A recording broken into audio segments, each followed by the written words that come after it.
Welcome back to the BJJ Fanatics Podcast. I'm your host, Ryan Ford. My guest today is a second-degree black belt in Brazilian Jiu-Jitsu. He's one of the original core members of the Danaher Death Squad. He's a no-gi Pan Am's champion, a 4-time EBI Invitational champion, an ADCC bronze medalist. He's also a veteran of Polaris, Fight to Win, Kasai Pro, and Metamoris. He's a professional MMA fighter and a current member of the 1FC roster, and he has an impressive MMA record of 8 wins with only 1 loss. Ladies and gentlemen, it's my pleasure to be joined today for our 600th episode by one of my all-time favorite jiu-jitsu athletes, Garry Tonon. How are you today, Garry? Oh, I'm doing great, man. You know, having a great time out here in Austin, Texas, getting ready for the next fight, man. You know, so everything's going as smooth as it can be. Team's doing well, you know, in competition and stuff like that too. So, you know, couldn't ask for more. Excellent. That's outstanding. Garry, man, you're someone I've wanted to interview for a really long time, man. So I'm really stoked to have you here today. Shout out to our mutual friend, Todd Schaefer, for helping put this together. And Garry, I appreciate you taking the time. I know you've also had a crazy day today, man. You're covering classes for John Danaher right now. You've got a fight camp you're running by yourself. So really appreciate you taking the time to do this, man.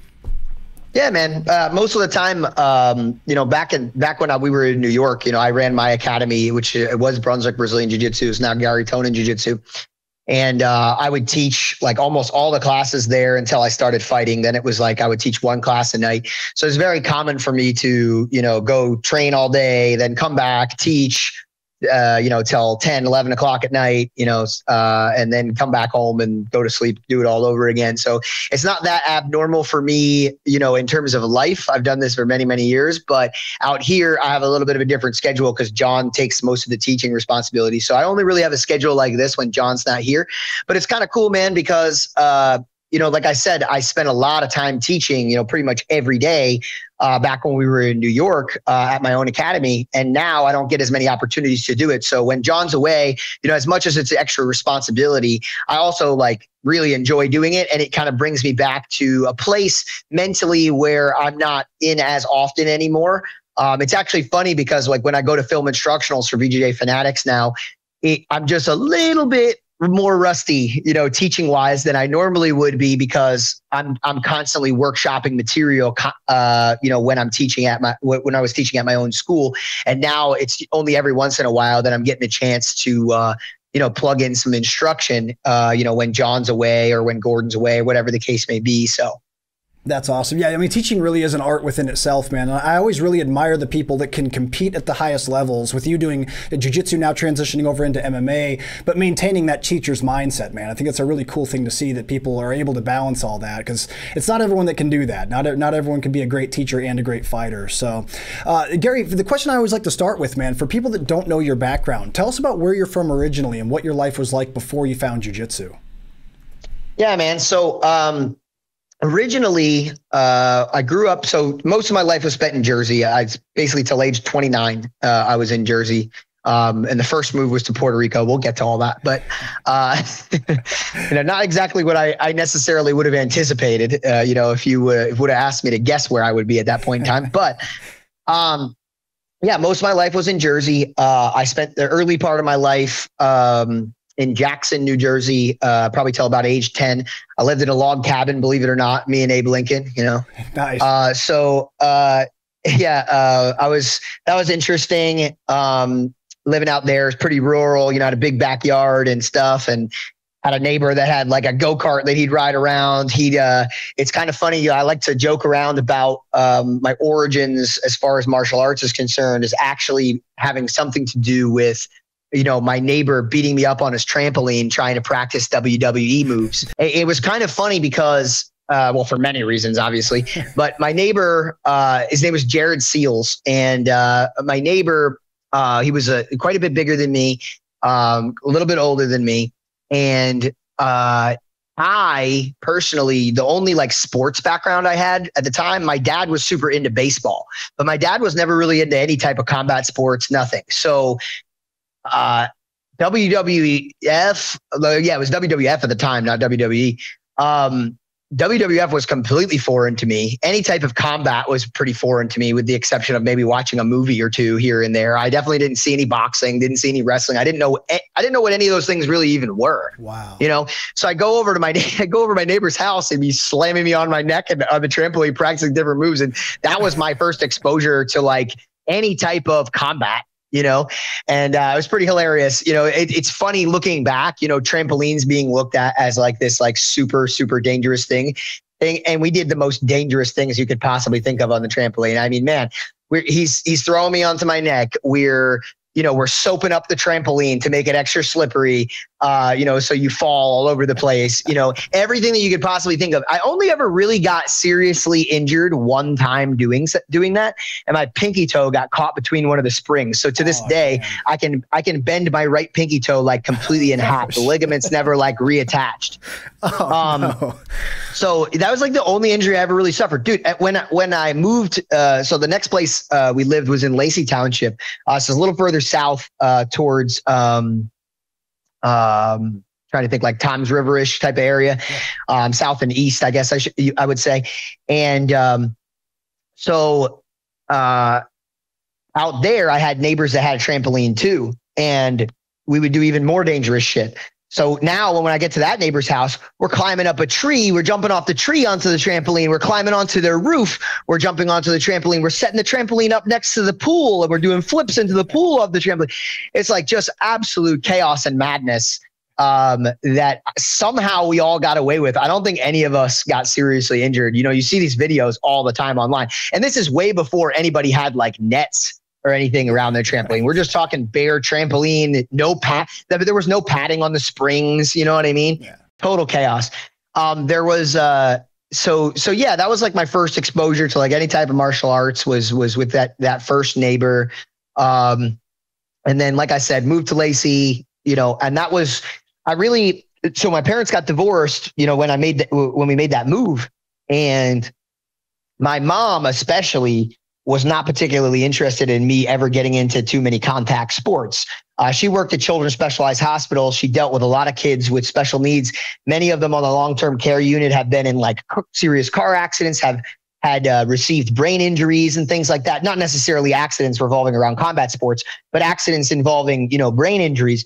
So I think like she was super not feeling it as far as, any type of head trauma. So I really wanted to I was super into contact and tactile type of things because, I think because of the ADHD and just being a boy, you know what I mean? I just really wanted to get my hands on somebody. So I wanted to do football, but she was just not having none of that. And I was a small kid. I mean, so honestly, whether I was big or small probably wouldn't have been a good idea, but I'm kind of thankful in a way that my mom prevented me from doing that.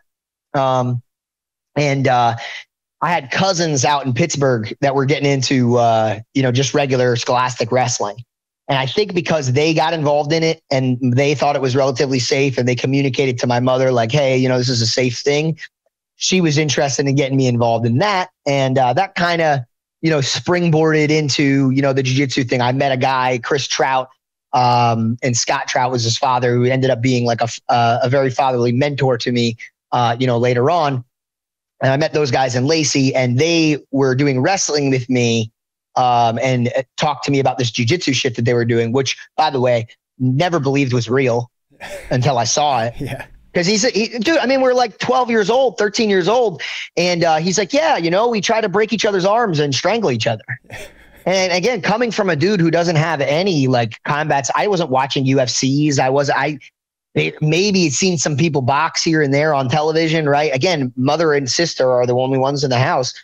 And my dad wasn't into combat sports when we would go visit him. So, I mean, it was completely foreign to me. And the idea that children would be allowed to try to break each other's limbs or strangle each other was just, I'm like, you're out of your mind. There's no way. Like, this can't even be legal, So he takes me to a tournament of his out in Wildwood. I think Battle of the Beach, one of those, it's a very, very, big one that Naga puts on. Yeah.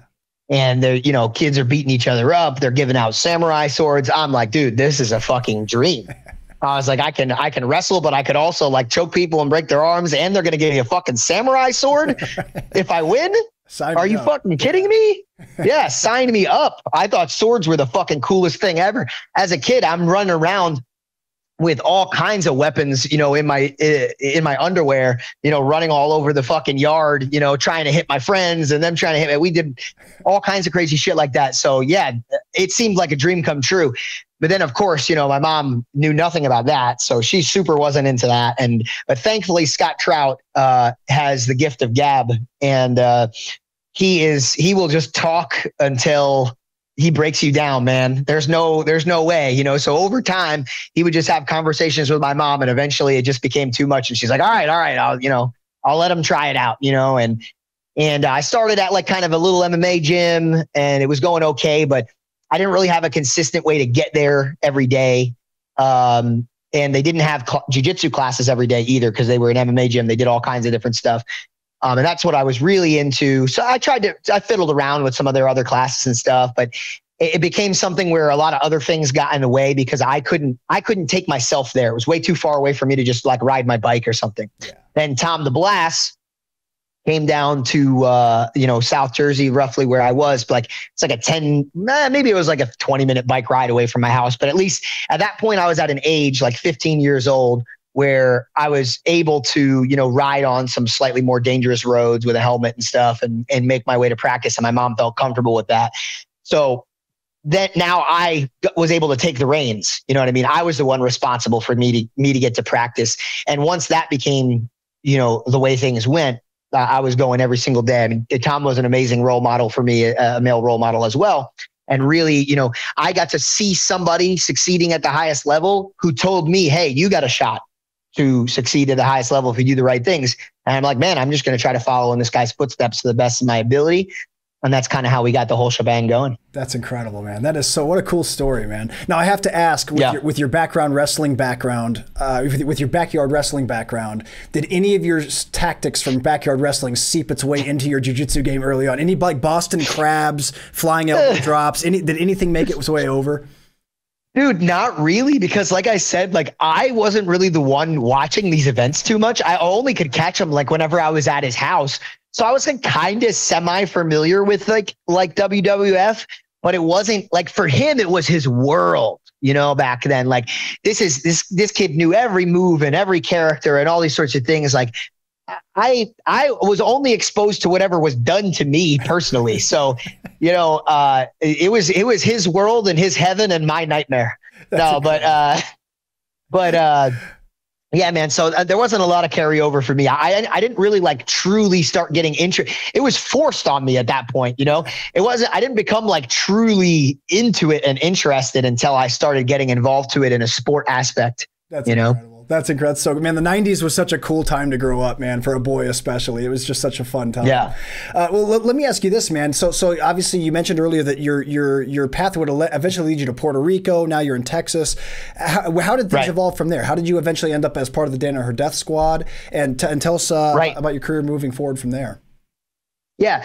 So the whole Danaher Death Squad stuff ended up happening in New York City, right? So,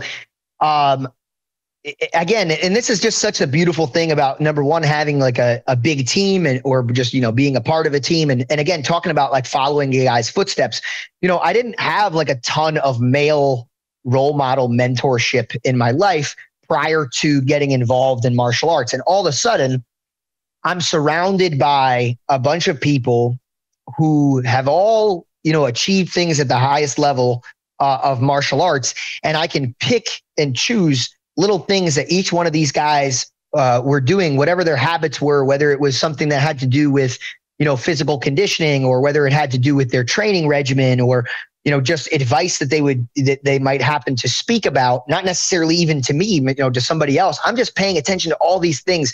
It's kind of cliche, but at the same time, it's very true. I tried to turn myself as much into a sponge as I possibly could. I don't even necessarily know if it was a conscious thing. It was more along the lines of hey, man, I had this void, this vacuum of male mentorship for such a long time. My dad got me started off, with baseball and things like that when I was younger. And there was definitely some sports related male mentorship happening back then. But, after the divorce and everything like that, it was tough, few and far between moments where I would get to share like that with my father. So, man, there was that vacuum of man, what does it take to be a fucking man? How do I be the man that I want to be? Who are the men that I want to be like, and I'm surrounded by all these amazing people. I met Tom Eventually, Tom Holt, gives me the okay to start training at Ricardo Almeida's academy here and there for his competition sessions, because that's Tom DeBlas's, original coach.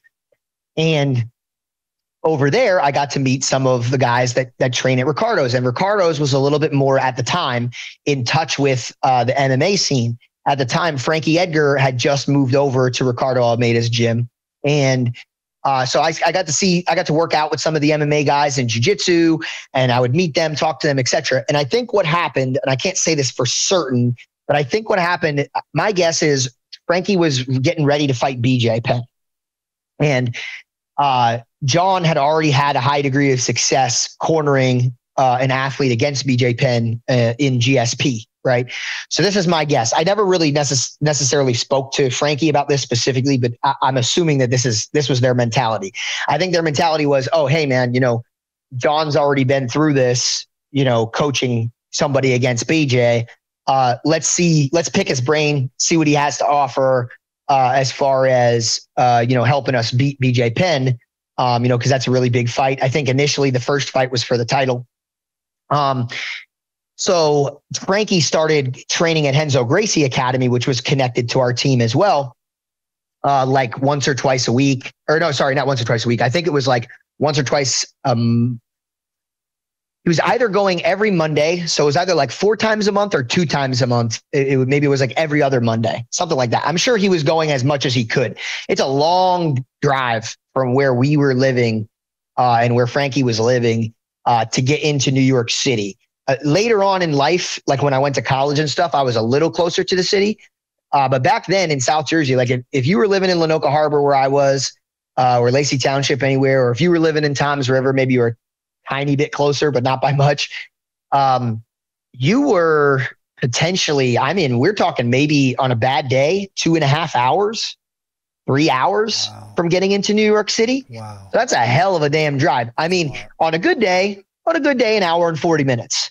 But that's when all things are perfect. And if you ever driven in Jersey to New York, all things are perfect, few and far between. There's usually an accident. There's usually a road closure. There's something going on.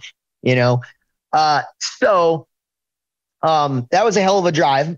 So I'm sure it was tough for him to get there on a consistent basis. But when I heard that he was doing that, I was always looking for, hey man, another place to outsource and get some information and some tough training and stuff.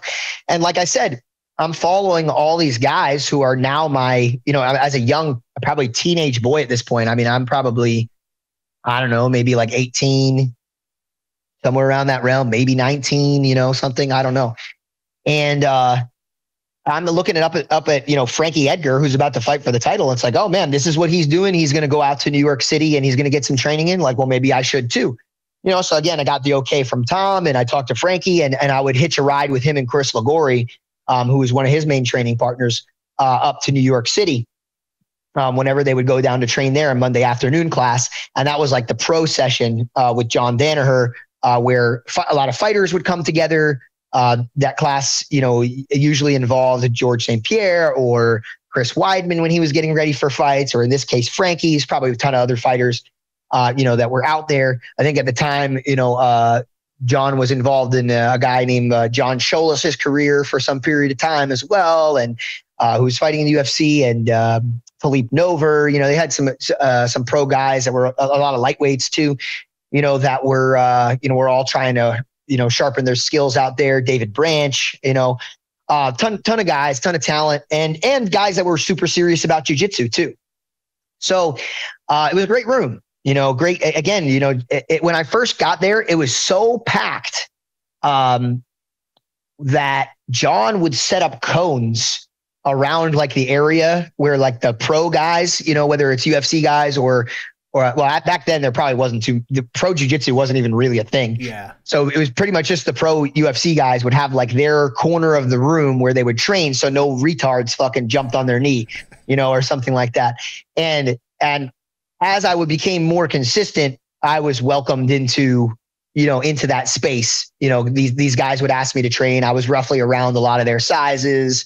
So I got an opportunity to train with a lot of these guys, with George, with with Frankie. I'd already been training with him at other places and stuff, with Cholish. Holy shit. Cholish was it was like wars with me and him. Back then I didn't even know, like I said, I wasn't really following UFC that much, so I didn't even know he was fighting in the UFC, but I'd come in and, my whole game was pulling half guard and trying to rock back and forth, create a scramble to get to somebody's back. And damn, Cholish knew how to fucking scramble. And so, my simple strategy wasn't easy, man. I would get exhausted rolling with that. So it was a lot of fun, but that was kind of my gateway into being introduced to Danaher.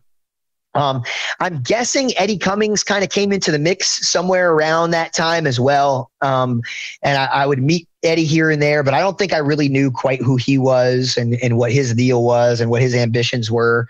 And as I got more in touch with Renzo's, I met other people as well. Gianni Grippo was running like a comp class on Saturdays. That I would go to. So more and more I would try to play around with on the days that I wasn't at other places, or if I could combine days, so I could do a 2 or 3 days, three sessions in a day, I would go over to, I would add Renzo's into that mix. I'm just trying to get as much training, just put my nose to the pavement and grind as much as I possibly can to get this training in competitively. My strategy was, man, the more I'm around this stuff, the more people I hear from, the more I train, the more I'm going to get out of this shit, and I had a pretty good training style that allowed for, I don't know, you could say it's ego, you could say whatever. I was just always a guy that was totally cool with just getting beat up and working at a bad position. Like, I think it's hard sometimes to do that many sessions if you're the kind of guy that needs to win every single time he fucking trains. I don't really, some roles were competitive, sure, but I didn't feel like I needed to win. At the very least, I certainly didn't feel like I needed to win every positional exchange. Yeah. There are some guys like that. And man, if you got to win every fucking positional exchange, I mean, that's a long, tiring, tough fucking day. Yeah. And I think I had a training style that was well suited for, doing a ton of training sessions a day, and I was young. So anyway, yeah, I got the intro to some of these guys, and I think what got me closer to John was John had asked me to start helping George St. Pierre prepare for Nick Diaz. I don't remember exactly what year that was or how old I was or whatever. I know I was in college at Rutgers at the time. When I moved out to Rutgers too, that was another big push towards Renzo's because I was a lot closer to New York now. When you live at Rutgers, it's in New Brunswick. You're probably, man, on a good day, you could get to New York in an hour. Okay. On a good day, but on a bad day, still could take you like 2 hours. You know what I mean? So it's not, it's not perfect. The map up there is so deceptive because you look at the distance on a map, you think, oh, it's not that far, but you just don't account for the tolls and the traffic and the insanity. Yeah. It looks like nothing, dude. Yeah. But traffic is fucking standstill. You're out here in Austin, people bitching about traffic, and don't get me wrong, I get caught in traffic out here sometimes, but like, I don't think I've ever been in standstill traffic in Austin. Yeah. Where shit just doesn't move. Yeah, it's like, nah, dude, like you're moving the whole time. Like that shit happens all the time between Jersey and New York. I will say, I'll finally admit, after I took enough trips to California, LA got us beat for sure. Cause they got like a fucking 10-lane highway backed up back to back. It's inconceivable. I just don't even understand how that fucking happens. But anyway. Yeah. So, because I was a little bit closer and a little farther from Tom, I would still train at Tom's. I just couldn't, Tom's could no longer really be, he had mostly night sessions at the time. Now he probably has training all day, but back then it was mostly night sessions. And I had like college classes to go to and all this shit. So it became harder for me to, and it was far away. It was probably the same distance to Tom's as it was to New York City. So, it became harder for me to get down there. And it's like, I still want to train within the team, get as much training as I can. So at that point I was rotating between Tom's, Ricardo's, and Renzo's. And so I started doing more sessions there, doing those comp sessions with, Gianni, doing comp sessions with other guys as well that like Igor and Gregor would put on at other points in time during the week, and taking maybe a few other John classes, maybe in the gi here and there. And as I got closer and closer and trained more and more, and by the way, when I say get closer and closer, I just mean be around John, because, bro, getting close to John, especially back then, tough task. Yeah. Okay. Not exactly the person who, is going to have like a crazy in-depth conversation with you, for no reason. Like he might tell some cool stories after class or something, but it was touch and go, dude. You didn't know a lot about him. He's very mysterious. He's a tough fucking dude, very serious. And, so I kept my distance. I didn't want to try to put myself in a place where I thought I was, where I gave the perception that I was too familiar, that I was like, oh yeah, I fucking own the place because I train every once in a while. It's like, no, I'm still a guest here and I keep my distance. But eventually he pulled me closer, and he was like, hey man, you got a great little scramble style. Nick Diaz is very much like that on the ground. Why don't you, come in and start training in some of Georgia's fight camps? That's amazing. And so he brought me in for that one. And once a week we would fly down to Montreal, or drive down. Some of the times I couldn't make the flight or something. And we would go get work in with George once a week. And that was when I started having like much more in-depth conversations with John. Prior to that, it was like, okay, take class. And then I'd be hiding behind a pillar watching him and Brian Glick fucking train for like an hour after class. It's so funny because I was just talking about this, man, it's amazing how much people take shit for granted now, because I was trying to absorb every fucking ounce of anything I could get. I'm watching, like I said, hiding behind a pillar, trying to watch these guys, taking multiple classes, running all over the state. And now like, I get students that come in and they're on their fucking cell phone during class, not paying attention to moves. And it's just like mind boggling. It's like, dude, who the fuck are you? Like maybe by the time you get to be like, some superstar, black belt, or you're crushing, people at the highest level, and, you got to take a phone call, or you're looking at your phone. Okay, fine. But you got to like to me, it's like, man, until you get to the place that you need to be, it just needs to be pedal to the fucking metal, man. I don't understand it. I don't understand anything different than that. I don't understand anything different than running yourself fucking ragged until you get to wherever it is that you want to go. Like until you've made it in some capacity, I just don't see how you don't spend every waking hour trying to get yourself closer to whatever it is that you're doing in every single capacity, training every single, oh, you want a rest round? Fuck your rest round. Are you kidding me? You're fucking 20 years old. Hey, you're tired. Oh, good. You should be tired. You know what I mean? Go out there, be exhausted, be hyperventilating, have a dude cross face you and see if you don't have to fucking tap to pressure because you're so fucking exhausted. It's like, dude, these are the things that need to happen for you to be the guy at the fucking top of the mountain. Sorry, I just got a little passionate there because awesome.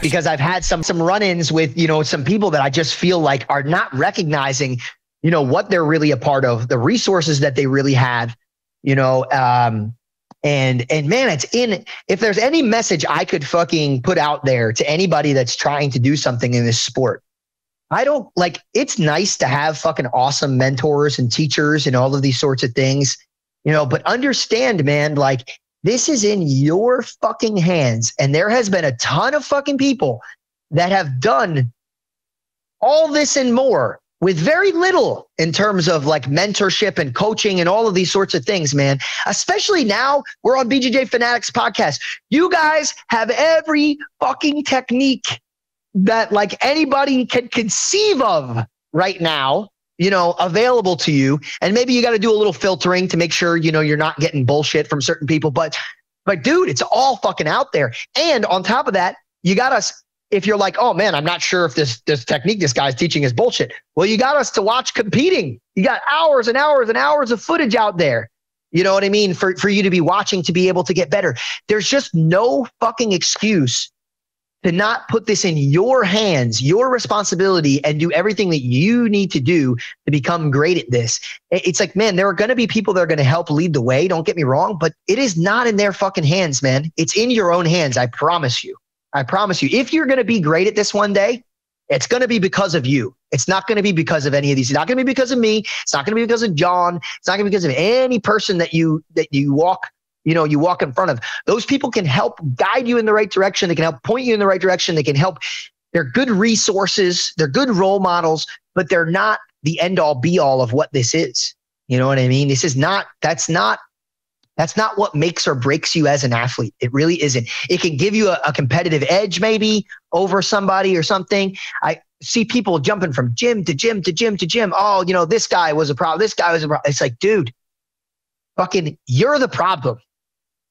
You're the problem, not anybody else, more than likely. I know things happen and maybe there's, I'm not saying nobody's ever had a problem that was an unsolvable problem, that led to them leaving a gym. I'm not going to be so crazy as to say that. But if you're thinking that's the obstacle that's in your way, that's stopping you from achieving competitive success, chances are you're fucking wrong. You know what I mean? Chances are you're fucking wrong in most circumstances.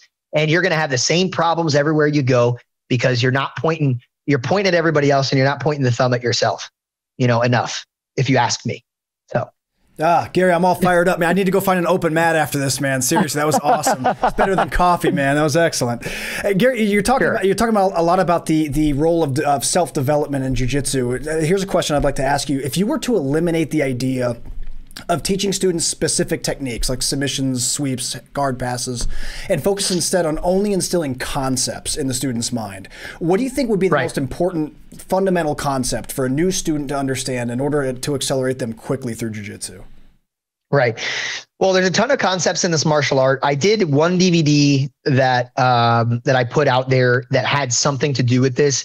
Originally, the DVD was going to be entitled something about like principles and concepts, and I instead titled it "Highly Effective Habits." I felt like habits was a better way to encompass what I was really trying to instill, but still in that DVD and in all my DVDs, realistically, because as far as understanding of techniques is concerned, like I could walk you through every little step of how to do something and you could nail it. Like I could give you all the information you need, to make something work, but without any like understanding of principles, concepts, etc. What starts to happen is it becomes a very narrow window of a thing that you now understand. You basically just understand how to perform like one specific movement or subset of movements well. But without the concepts, principles, and all these other things, it will be very difficult for you, without your own in-depth study in these sorts of things, to take what you just learned and apply it elsewhere. That's what allows you to take a tiny piece of information. And I was talking about, you get a little bit from this person, a little bit from that person. That's what allows you to take a tiny piece of information and stretch it out like dough and turn it into a fucking pizza. I don't know. It's a terrible analogy. I love pizza. It's fine. I love pizza. Yeah. Came up with it off the cuff, whatever analogy you guys want to fucking use.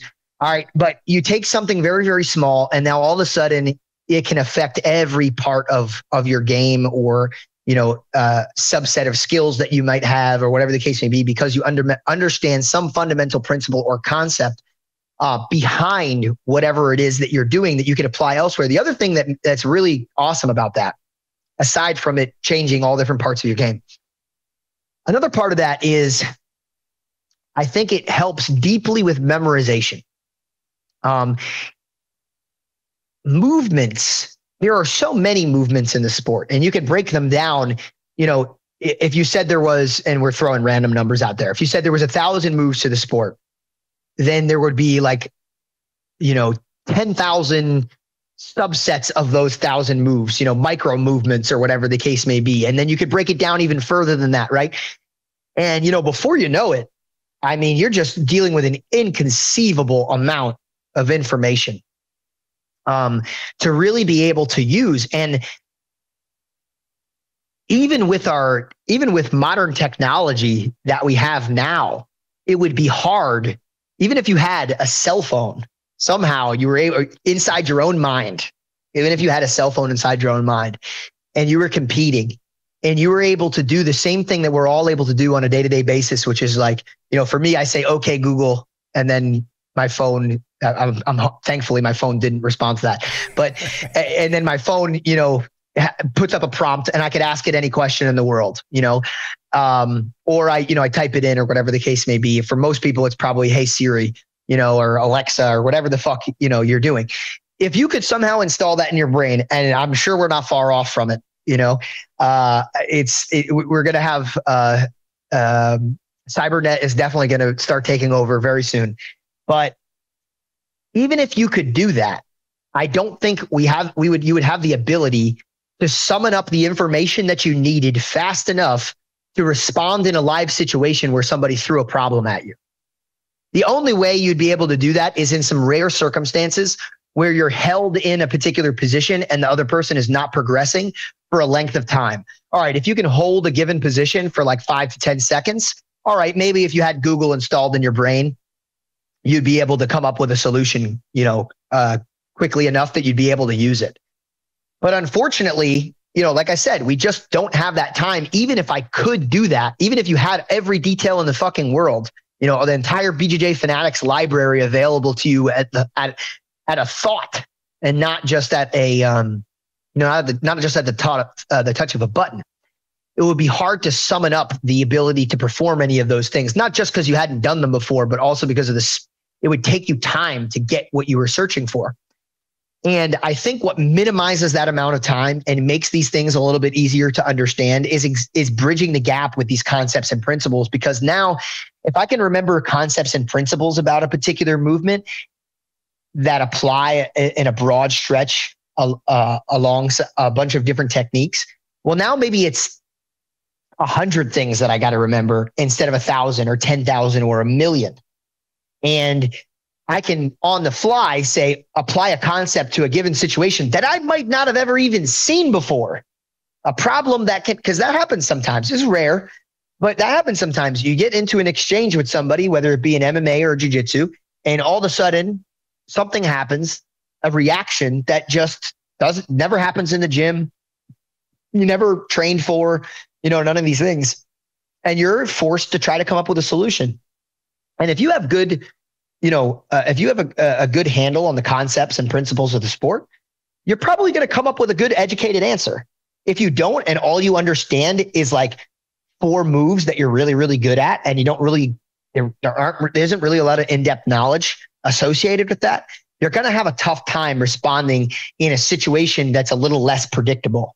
I know that didn't answer your question at all. I just went on a tangent about fucking concepts. It's great, man. Yeah. Because the real question that you're asking is, okay, that whole diatribe that I just went off of. Okay, well, what are some of those things? What are some of those really important things that you would communicate to, a newer student or whatever the case may be? Man, I hate to, steal somebody else's thunder here, but at the end of the day, like to some degree, that's what I'm always doing. Cause like I said, we're pulling, bits and pieces. Very few of the things that I'm going to come up with are truly organic. And even if they are, they were inspired by something else that somebody else told me or did to me or whatever the case may be. But I still believe to this day, the greatest conceptual understanding you could give to a brand new student is the 4-step system that John Danaher imparted upon the jiu-jitsu community. And it's something that anybody that was probably above a purple belt intrinsically understood just from being a part of the sport, but nobody had ever communicated to them. And they would have been a great benefit to have learned it much sooner, myself included. And that's that. Take somebody down, get past their legs, pin them, look for an extended limb and submit. Man, as a newer student, if there's anything to understand and study, it's that very simple system. Because if no matter where you are for the most part in the sport, you can rely on that simple system to give you a decent sense of direction. Sure, as you get more advanced, it gets more complicated than that. And your decision trees are going to start to split in ways that, you wouldn't necessarily follow that exact system. But it's pretty goddamn good. It gives you a pretty goddamn good, clear picture of what we're trying to go after here, instead of what happens for most jiu-jitsu practitioners, even still to this day, because not everybody obviously is familiar with that information or being conveyed that information. They show up to jiu-jitsu class and what do they get? They get 5 puzzle pieces, if they're lucky. Some jiu-jitsu classes, maybe you get 2 or 3 puzzle pieces and then it's like, all right, let's roll, baby. They don't even give a shit about teaching. Yeah. you get 3 puzzle pieces and no clear idea of where the fuck the puzzle pieces fit. You just got to like put them in your pocket. You're like, oh yeah. Let me put those over there. I'm going to try to hold on to those. Make sure I don't lose them when my fucking pants get into the wash when I get home, and then, you get 3 more the next day and hopefully over time you're able to fucking connect all these dots and go, oh, this is what we're doing here. We're passing the legs, we're pinning people, or extending limbs and eventually looking to submit people. I think it's not like that information was like, oh man, and nobody knew that. It's funny because I'd seen John teach it at seminars and a lot of people would have a lot of trouble putting it together. But it's funny, man, like, not being able to communicate something doesn't necessarily mean that you don't have an understanding of it. I definitely think it means that you have a clearer understanding of it than another person. It's definitely helpful. The fewer words that you can communicate an idea, probably the better you're able to, the better grasp you have over the idea. But I think most people got it. But it's so much, and that's kind of what I'm saying in terms of in fewer words, being able to communicate an idea to people. Man, you just gave a simple 4-step system to somebody who knew nothing about, what we were doing. And now they have a pretty good fucking idea about what they're trying to do here, And I think that's really helpful and kind of conveys. And that's really what you're looking for as far as concepts are concerned. It's like, okay, how can I reduce this bulk of information into a smaller piece of information that's important for a lot of different things? And when you can do that, that's a reliable concept, principle, theory, however you want to attach yourself to that idea. I can give examples of other things. One of the things that John has communicated to me in mixed martial arts. This is another concept. Firepower advantage, used very well in World War II by the Germans. Okay, the Blitzkrieg. Okay, the idea of basically putting everything you have attack wise at your opponent in a way that makes it very, very difficult for them to fire back because they're just receiving so much in the way of attack. Even if it's not perfectly accurate, even if it's not, even if it's not necessarily hitting, whatever the case may be, it's still bullets flying past your face, missiles flying past your place, explosions going off, whatever the case may be. And now under the cover of that fire, we can advance. Okay. And this is a concept that we used in mixed martial arts with high volume fighters. Okay. Boom, boom, boom, boom, boom. Where I'm throwing a bunch of punches in your face. They might not be very powerful. They might not be all landing perfectly. They're not going to necessarily be knockout shots, but it's hard for you to continue moving forward, especially if my head's moving when I'm doing that and trying to attack me when I'm putting all of this in your face. You know what I mean? I'm giving you something to occupy your vision. And this applies to jiu-jitsu too. And ironically, that's kind of my jiu-jitsu style is firepower advantage. My jiu-jitsu style very much is attack, attack, attack, move, move, move, move, move until you just can't fucking keep up and you can't come up with an answer anymore to the next movement that I'm going to throw at you. And it's a really cool thing because it's a really exciting style and it ends up playing out really well in front of a camera for people. Or in front of a crowd, so people can get really fucking excited about it. But it is that in and of itself was instilled in me by John through, sub principles of the sport. For example, a counter attack principle where, if I'm in a defensive situation, the best way to approach the defensive situation is with some form of offense, some sort of counter offense, however you want to look at it, because if I approach a defensive situation from a defensive perspective and all I'm doing is defending the attack, then very likely you get back to a neutral situation. You could also call this the maximizing principle, or maximizing mindset John would have, where it's like, hey man, we're not just satisfied with recovering from the bad position. We're satisfied with defending the position while putting the opponent under threat. So now it's my turn to attack again, That's just one principle that leads into firepower advantage. It's hard to have firepower advantage if you're the one defending, if you're the one covering up, right? You can't really do that. So that's an example into, there's just so many, it's really hard for me to say, specifically, exactly, what a beginner needs in terms of principles. But I do think that 4-step system is that's a great one. I don't know if you want to refer to that as a principle, theory, or, strategy, whatever the case may be, however you want to look at that. But I think that's like the most helpful thing I could say. for a newer student. Man, the phenomenal answer, man. Let me ask you this. There's something you said there earlier. You mentioned the idea of bridging the gap between two different concepts and two different systems. For people out there that are trying to piece their game together, let's say they're maybe more at the intermediate level and they have sort of an understanding of a few different systems. What are some examples in your own game or your own development where you were able to bridge things together in a cohesive way that maybe someone can follow suit? Yeah, I love that question. If I kept rambling, I probably would have touched on it at some point, but I have to cut myself off or I just talk forever. It's all good. But there's a lot of great examples of that I could think of in my game. And it builds over time. Every day, you probably add a little bit more to it and a little bit more to it. Or I find a new place that I can add a thing, or whatever the case may be. Probably the easiest, and I did this a little bit, by the way, and we do this in various ways. I did a Unifying the System DVD where I discussed the idea basically of moving from submission to submission. And it's not necessarily, in a sense, taking one concept or principle and applying it in broad strokes to all the submissions or anything like that. That whole DVD in and of itself is a concept or principle, which is, again, similar to that firepower advantage where we're going from attack to attack to attack, as opposed to attack to pin. Okay, that's nice. Attack to pin is good. You're still on offense, but your opponent's not as under fire as they were previously, and they're not under threat. Now we're in the pit. They're in the pin. Remember when I said you had Google in your head and you had 3 to 5 seconds to think, you might be able to come up with an answer when you're in the pin and then turn things around on me. Fuck that. I don't want any of that. So, attack is probably better. But anyway, an example, talking about that sort of thing is one of the easiest ways is to take a technique, for example, like a Kimura, right? And let's say you come in, you don't know anything about Jiu-Jitsu and you come in and your coach shows you a Kimura from bottom position, right? And maybe he shows you a few things about it. Okay, we're going to finish this way. Maybe we sweep if we can't get the hand out, whatever the case may be. Then it's your job.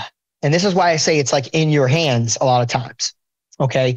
Now, sure, 5 more lessons down the road, maybe your coach feeds you some more of this information, right? But in my opinion, it's your job to take that Kimura that you just learned from bottom position, especially as you get more and more experienced, and go, hey, man, where else can I use this? Where else can I find Kimura? Where else can I use that principle of, my training partner tucks the limb in and then I sweep him, as particularly useful, because that's a concept right there in and of itself.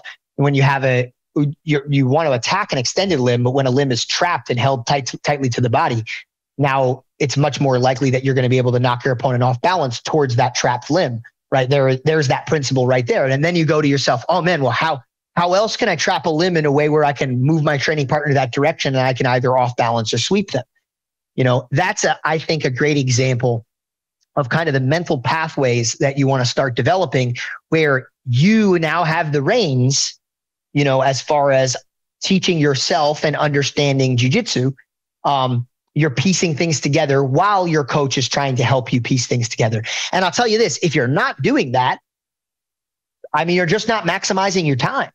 If you're waiting for every piece of information that you learn about this sport to be spoon-fed to you by someone else, first of all, there's a couple things that go into this. Number one, you're wasting your time if you ask me. Okay, I guess you could argue you're not wasting your time if you go straight from class to immediately picking up your phone and then watching your BJJ Fanatics DVD. Okay, now you're continuing to get spoon-fed, techniques. And I hope you do. Please buy our DVDs. But now you're getting, repeatedly spoon-fed these techniques, and I guess you could say arguably you're not wasting your time. But there's going to be some period of time where you don't have your phone in front of you, that you're not watching BJJ Fanatics, that you're eating lunch or dinner, or and you want to ignore your spouse because they're screaming at you and you're trying to zone out. And there's going to be some period of time where you have some free time to think about the sport. And it's not even necessarily trying the Kimura in a new place. It's putting yourself there mentally and visualizing. I think I just said mentally. That was weird. Mentally and visualizing yourself in that position, and just kind of, you have your own, everyone, we all watched Matrix. And if you haven't yet, and you're like a young kid and you haven't watched the original Matrix movies, you're a fucking idiot. What are you doing? 100%. These are some of the best movies ever. Yeah. All right. I don't know about the most recent one. I didn't watch it. I heard mixed things. But the first few, oh man, incredible. Specifically the first one. Everybody has this, whether they realize it or not. In the first Matrix movie, they had a situation develop between Neo and Morpheus, where Neo gets brought to what is essentially an open dojo. Okay. Now it's not real. He's not really in a dojo. He's not really in a martial arts facility. This is somewhere in his mind. That's kind of the whole point of the Matrix, right? Is that this exists in another place outside your body, right? And this is before they start downloading information about martial arts and stuff like that. Eventually they do. Okay. Now, unfortunately, you don't quite have the ability to, like we said, yet at some point, I'm sure you will download the actual techniques. And that's what later happens in the movie in this dojo is they download a bunch of martial arts techniques into Neo's consciousness. And now he's able to fight Morpheus with these martial arts techniques or whatever the case may be. Now, you might not quite have that, but what you all do have is that mental dojo. Every single person can imagine themselves in that dojo. They can imagine themselves against Morpheus if you want. I guess that's pretty cool. I don't know. You could fight whoever you want in your mind. I don't know. Make it somebody you hate. Again, you could maybe if you want to make it your spouse, at least it's legal there. You can imagine fighting them and how they might be putting you into a particular position and how you might respond. Okay, and this is something that we probably unconsciously do on a day-to-day basis by accident when we try to run somebody off the road in traffic. But it can be much more intentional than that. It can be much more intentional than that. You can intentionally put yourself in that position and work on things that you're thinking about from, the previous day's class or that day's class, or, maybe something you saw in BJJ Fanatics or whatever the case may be, and start trying to paint with broader strokes. Start trying to take the information that was given to you with a very narrow focus and applying it to as many places as you can and testing it mentally. Testing it mentally and visually with visualization is the first step. And then you go back to the gym, and during your training, hopefully you remember a little bit of that visualization, and either during your drilling or training, you test out maybe whatever it was that you just workshopped. And that leads us into another conversation about training, by the way, which is, hey man, all fucking training doesn't have to be pedal to the metal, fuck each other up, right? And if it is, it's pretty hard to use any of that visualization shit that we were just talking about, because you're so concerned with, this, pseudo life-threatening situation that you've involved yourself in. How could you possibly think about this theoretical dojo situation that you put yourself in yesterday? You can't, so you got to slow things down a little bit. Maybe you flow roll with your training partner. Maybe you say, hey man, can we just, play with something for a second? You sit in side control and I'm going to put your arm here and how would you react? Okay. You're going to react this way. Well, when you do that and I put my foot here, does it feel strong? Does it feel tighter or looser? Does it feel like more pressure or less pressure? Does it feel like you could get up? Does it feel like you could pull your arm out? Right. And these are the kinds of things that you're doing that, I guess that's, bleeds a little bit into the Socratic method of repeatedly asking questions, questioning, not just Socratic, like it's really, I guess the fundamental basis for science is just being as critical as possible about whatever it is that you're doing. Question. Is this good enough? Is this better? Is this effective? Is this more effective? Right. And you continue to ask yourself these questions. And now we're, refining and improving technique. And all of the things that I mentioned, for the most part, outside of the initial inspiration of that little narrow window, which is me coaching you to do something on BJJ Fanatics or your instructor coaching you in class, is all up to you. All of that shit that I just talked about is all up to you. And that's why I say it's in your fucking hands. Your coach has fucking an hour with you a day, maybe. Or if you're really good, you're really into it, maybe it's 3 hours a day or whatever the case may be. All that other time, that's you, baby. Yeah, very well said, man. It's funny because I remember very distinctly a point in my own journey in jiu-jitsu. It was right around the time I just got my purple belt, where I just felt like I didn't have an instructor holding my hand anymore. I didn't have someone hovering over me as much. I didn't have someone. It very much became on my own, and I realized, like, man, I got to start really like getting things in order. I started keeping a training journal, started consciously picking instructionals that I knew were relative to my game. So I love that you're saying this, because I think that is something that everyone in jiu-jitsu is going to hit the point where they realize, like, man, it is in my own hands, and to move forward and develop, I've got to have a plan. So right. That's awesome, man. Right. Let me ask you this. What's something that you think's been impactful in your own game that you didn't learn, or I guess at least didn't fully understand until you were a black belt? Dude, so many fucking things, dude. It's crazy. Okay. Like, I'll give you specifics for sure, but it's just, I'll talk about it in general first. It's just amazing how long you can fucking do something and see the same move, you know, over and over and over again, and just never fucking get it. You're just literally no closer to getting better at the move, you know, today, 16 years into training than you were, you know, a year into training. Yeah. And then one fucking day, something just clicks. And it's exactly the kind of thing that I was talking about. Number one, it's just the fucking grind. It's just showing up every day. It's just putting in the hours. It's just being there on the fucking mat. Because if you don't have that, I mean, you got less and less opportunities for it to click. You know, it's doing the visualization. It's doing the, you know, all of those other things, those extra things we talked about. It's all of that stuff, right? You want to provide yourself the biggest window to have these amazing light bulb fucking moments. Well, those light bulb, you know what's a really good book for this too. I think Joe Rogan recommends it a ton. There's probably other people. War of Art. War of Art. I read it recently. I want to say like last year or something like that. Such a great fucking book. And basically what this book is, I mean, it could be pretty much, it could probably have been summarized in like a few sentences. It's a pretty short book, actually. So if you're like the kind of dude who just doesn't want to do like a lot of in-depth reading, and you just want like something super quick that's going to be really impactful, great book. It could probably be summed up in a few sentences. I mean, the gist of it is like whatever it is that you're trying to do, you know, just do it put yourself in a position to improve upon it as often as possible. The guy's basically just like, dude, if you want to write a book, you got to fucking sit down and be in a position to write that fucking book, you know, eliminate the distractions. And every day you make time to write that fucking book. And yeah, some days you're probably going to sit down and there's not going to be no magic is going to happen. You're going to put your fucking fingers on the keyboard and you're going to write a bunch of sentences and you're like, this was fucking dog shit today. I got nothing done. All my ideas were stupid. I read it back. I fucking can't even entertain my 4-year-old, you know, with this. Okay. But then, you know, you do it tomorrow and you're going to make hopefully not exactly the same mistakes that you made tomorrow. Maybe you improve in a different way, or you approach the idea a little bit differently, or you write the sentence a little bit differently. And it's a building process, man. It's hard when you have these intangibles sometimes, you know, because jiu-jitsu is really tangible when you got your hands on somebody. But it's intangible in that mental dojo. You know, you don't have your hands on somebody, it can be a little bit difficult. You know, writing a book, sometimes same thing. It's tangible when you got words on the paper, you know, but until the words are on the paper, the progress is a little intangible, you know?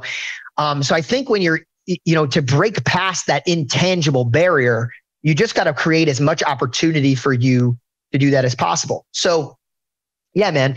War of Art is really, really good at expressing that in many different ways. I'm probably not perfectly encapsulating it, but that's the idea. And it's really nothing special. Just fucking, you know, do the thing, you know, be there, create the opportunity for the magic to fucking happen, you know, and it will, you know, if you build it, they will come. I forget what that book is, Field of Dreams. Yeah.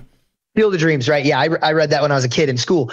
That's another one. I mean, that one's a little bit more out there, but it's the idea and concept behind it. You know, it is very good. And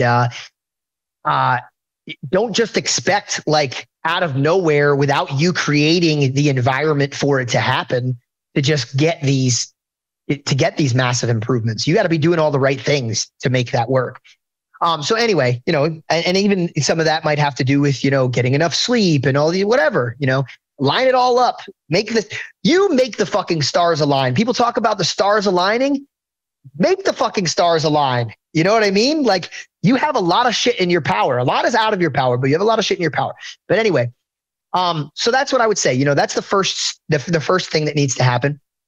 And yeah, each and every day that passes, you might pick up a new detail that you might try to apply with a broad stroke to a bunch of different places. And then all of a sudden, you maybe try it a little bit different, or you saw somebody the other day do it a little bit different, or you don't even see somebody do the technique that you're doing. You see them do a completely different technique and you're like, wait a minute, is the triangle kind of connected to the katagatame in the way that the elbow meets the neck? Is that kind of the same thing as the hamstring meeting the neck?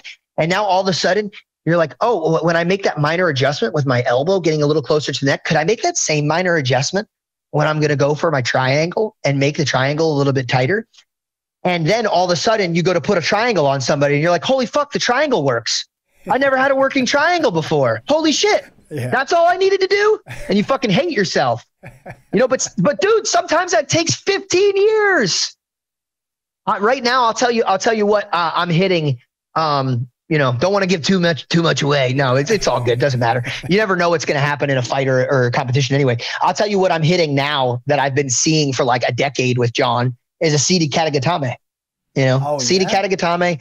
I saw him teach it so many fucking times. And then just something one day, something that I was doing, I have a ton of details that I could obviously communicate to people, and I will at some point. I'll probably teach it on some DVD. But now all of a sudden I finish it on people. Before, I'm telling you, like, we're talking like a 3% finish rate. And now we're talking like a 50% finish rate or something like that, something crazy, So, I mean, you can tell when you're mastering a skill, when it's reproducible on that scale. Yeah. That's one thing. I remember I was working on guillotines with John one day and I'm like, yeah, I finished a guillotine today. He's like, yeah, cool, buddy. Like, he was like completely disinterested. And I was like a little bit taken aback. I'm like, bro, I've been working so hard on this and I fucking finished it. Like, how about be proud of me, bitch? But no, it wasn't just, don't get me wrong. Sometimes John's in a bad mood, but it wasn't that. What John was looking for, and he communicated this to me either later that day or later at a later date. He's like, man, it's cool to finish something. Like, I get that, but who knows what happened? It's kind of that conversation where people say, like, you throw enough monkeys, together with a typewriter and they could write the works of Shakespeare, right? It's like, man, you might have just fucking done it by accident. Do it again and again and again, and on a different guy and on a different guy and under different circumstances. Okay, now I believe you. Now I believe you mastered the guillotine. Because I was literally like, okay, what's next, John? Yeah. He's like, learn how to do a guillotine. You don't know how to do a guillotine, pussy. He didn't say pussy, but not that he wouldn't, but yeah. So yeah, the seated katagatame is one of those things that just took me years to finally, something clicked. Kimura, you saw it in my most recent, 2 fights ago, yeah, when I Kimura'd that guy. Yeah. That's not just because he fucking sucks, right? Johnny Nunez is a tough fighter. That Kimura, I finished maybe 1 or 2 Kimuras my whole jiu-jitsu career. No, it was really, really, really tough for me. And something happened during training during that fight. We were working on the wall and I had a guy that I was having a tough time countering some of his wall work. And I started using the Kimura in a slightly different way than I had been doing it before, with a different direction of force. And I kept reversing him on the wall. And then after I started reversing him on the wall, I started submitting him. And it happened more and more. And I was like, holy fuck. I was like, I can finish Kimura now. Yeah. Look at that. Not that I could never finish a Kimura before, but it just wasn't a reliable submission the way that other submissions were for me. It wasn't like a 3% finish rate like the seated katagatame, but it was low. It just wasn't like my main move. The trouble with that one with a Kimura is like you'll get a lot of success if even with little understanding on people who aren't that good. The seated katagatame, even when people aren't that good, if you're not doing it right, like, you still won't get success. Like, unless they're going to tap to you squeezing their head, you're not getting a lot of success. But Kimura, like basically if you get a guy's hand behind his back, you know, and he's not paying attention, you can finish it, you know? So, and even a high level guy, you know, you catch a guy sleeping with his hand behind his back, you know, you'll catch him. I would do stuff with Kimura, but it was rare that the Kimura was the finish. So that's an example of something that kind of came to me later. That's so cool, man. It's funny. I've had that really resonates with me. Two things you said there. One is just the idea of consistently showing up to give yourself the opportunity to get exposed to these moments. And then secondly, having something finally click after years and years of seeing it. I've had a couple, I call them recycled techniques. It's something that I learned really early on, sucked terribly at it, probably just because of my overall understanding of jiu-jitsu was very limited because I was new. And I just wrote it off as something like, okay, that's not going to be for me. That's not part of my game. But then later on, like, you know, 10 years later, I'm hitting it. And I'm like, oh, damn, that thing that I wrote off years ago is just not being for me. So it wasn't that. Just, I sucked at jiu-jitsu, and I still do, but I'm a little better. I suck a little less than before, so I can reuse it now. So it's cool hearing people, even at the highest level, having the same experience. You know what, though? You know what, though, man? Even, you know, that experience is not, obviously not, I'm sure you know it's not exclusive to you. Sure. But I also just want to reassure people, and that's what this is all about. You know, speaking about, you know, techniques that we've been working on forever and you don't seem to get any better at, or they don't really seem to be your techniques. And this is exactly why, like when I hear somebody bitching, well, you know, the instructor's showing the same technique today. It's like, dude, first of all, you probably haven't even mastered the fucking technique in the first place, but there's so much more to get out of it than you realize. There's so much. Again, there just might be that little detail that you get. It might not even be the fucking instructor that gives it to you. That's the crazy part. The instructor might tell you every detail that you've ever heard forever, but then you go to drill the move and your training partner falls a weird way, or maybe resists in a little bit different way than they should have, or, you know, you fall in a weird way. There's so many things that can happen. And then you're like, oh, wait, I think this is the way to do this now. Right. So that's, you know, that's why, like, this idea that, like, oh man, I'm repping the same technique that I repped fucking yesterday. Dude, so what? You know, but I will say that the idea that you just had, and I liken this to playing the guitar a little bit, because that's something I do as a hobby that I'm not very good at, right?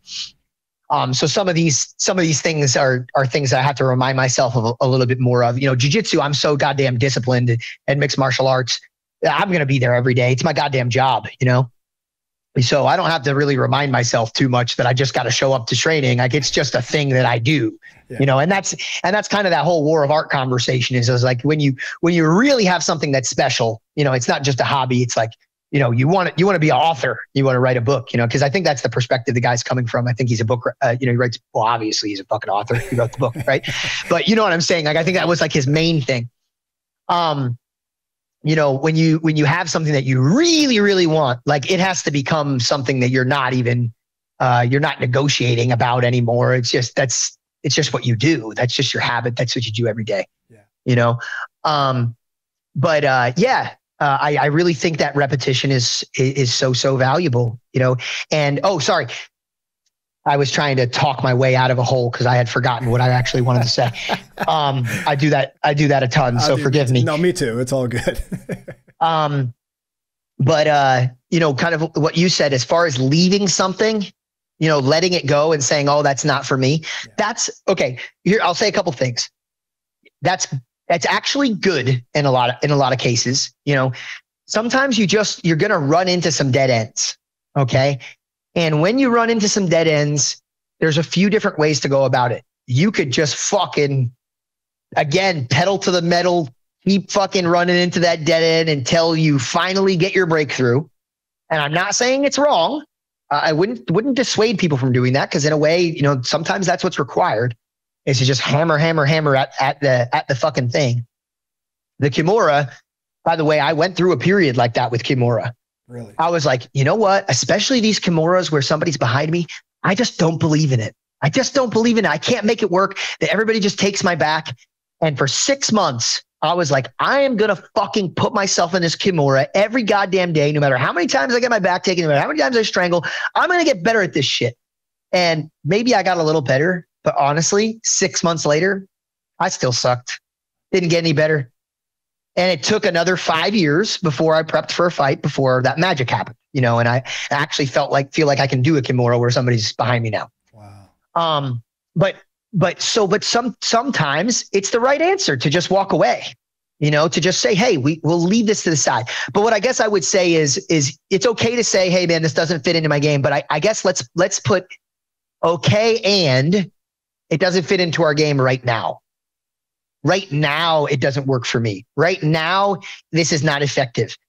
And leave room for your own human error to say, hey man, I think you're better off more often than not, especially if you see other people succeeding with the thing, right? If you see nobody else succeeding with it, okay, well now maybe it just sucks. Yeah. Maybe your idea just fucking sucks. Yeah. You know what I mean? But if you see other people succeeding with the thing that you're working on, it's like, all right, well, this is possible. It's just not working for me for whatever particular reason. But you just say, okay, for right now, we put it in our back pocket. We work on something else, because sometimes that's what's required to stay motivated, man. Sometimes, if you just keep working the same problem every single fucking day, it's like hard to come back and just have that same failure. And that's what's cool about jiu-jitsu. There's so much shit to work on that it's like, hey man, you know what? If I'm just reaching that fucking roadblock, let's just pick something else. Yeah. Let's just pick something else. I'll get better at that, and sometimes you can't do it because the roadblock that you're reaching is something critical, something you got to get good at defending for a fight that somebody's good at.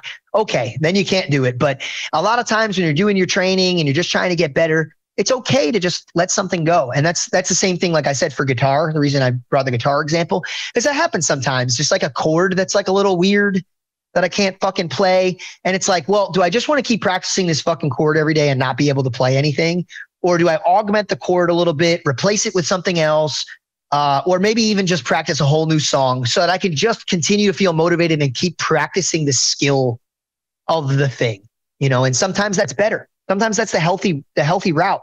Instead of losing your fucking mind trying to solve this seemingly insolvable problem. And believe it or not, sometimes that facilitates the solving of the problem better, and it just comes to you. You know what I mean? Yeah. No, I think that's it's a great thing for people to hear, because I mean, face it, like most people listening, most people that pursue jiu-jitsu are doing it as a hobby. And so if you're showing up every day to this thing that's supposed to be fun and enriching in your life, and you're just wearing yourself out and beating your head against the wall, it's one thing if you're a pro fighter where it's like, man, this is an aspect of your game that you must sharpen because you're going to fight guys that use this well. But for everyone else, I love what you said there, is to kind of take a pause and take a breather.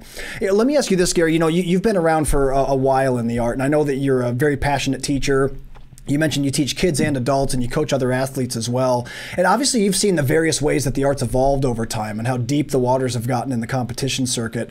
With the constant rising of overall skill in the sport, do you feel that that's changed what we should be teaching as fundamentals? Like, are there certain things that maybe once upon a time were reserved for more advanced students, but now today they should be introduced maybe sooner in the learning process? Okay, there's probably a lot to say about this.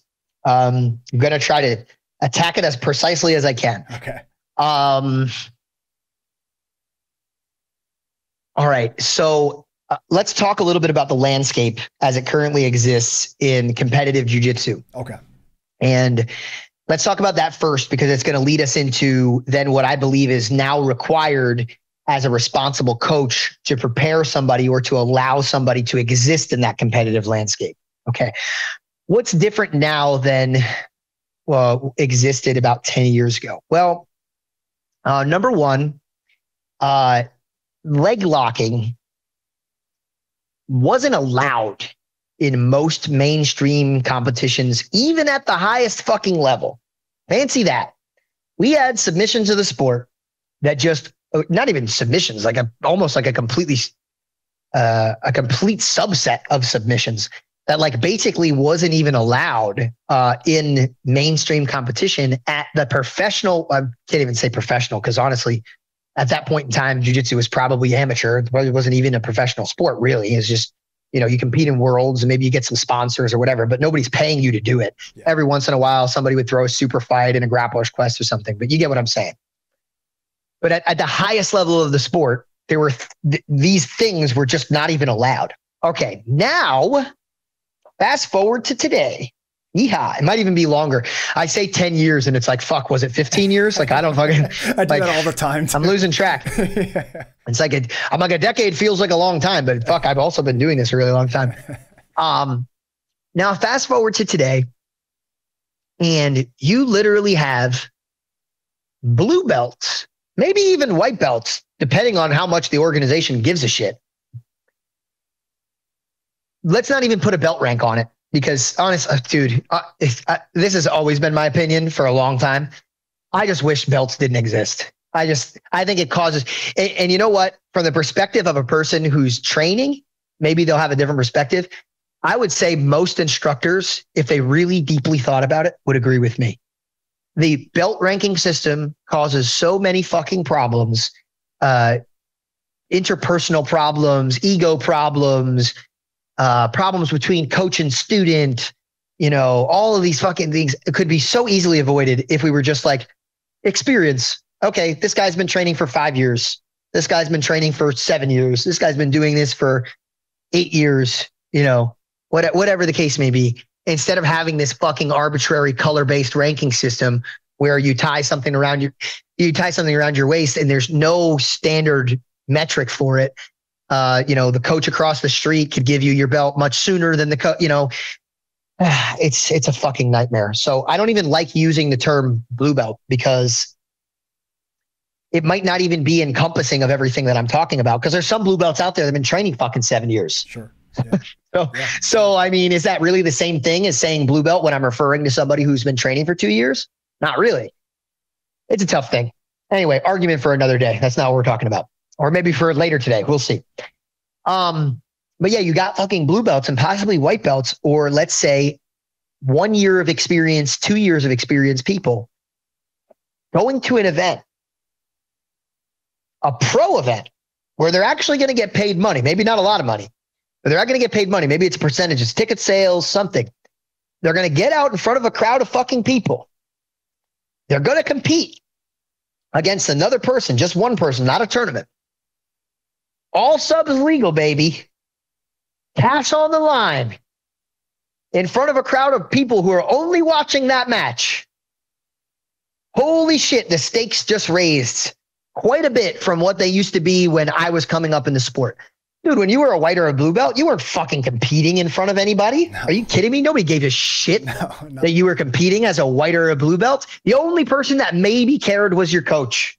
Or one of your buddies that was able to show up there for the fucking tournament. Because you got how many white or blue belts on your team competing that day? Your coach might not even be able to be there to watch you compete or corner you or whatever the case may be.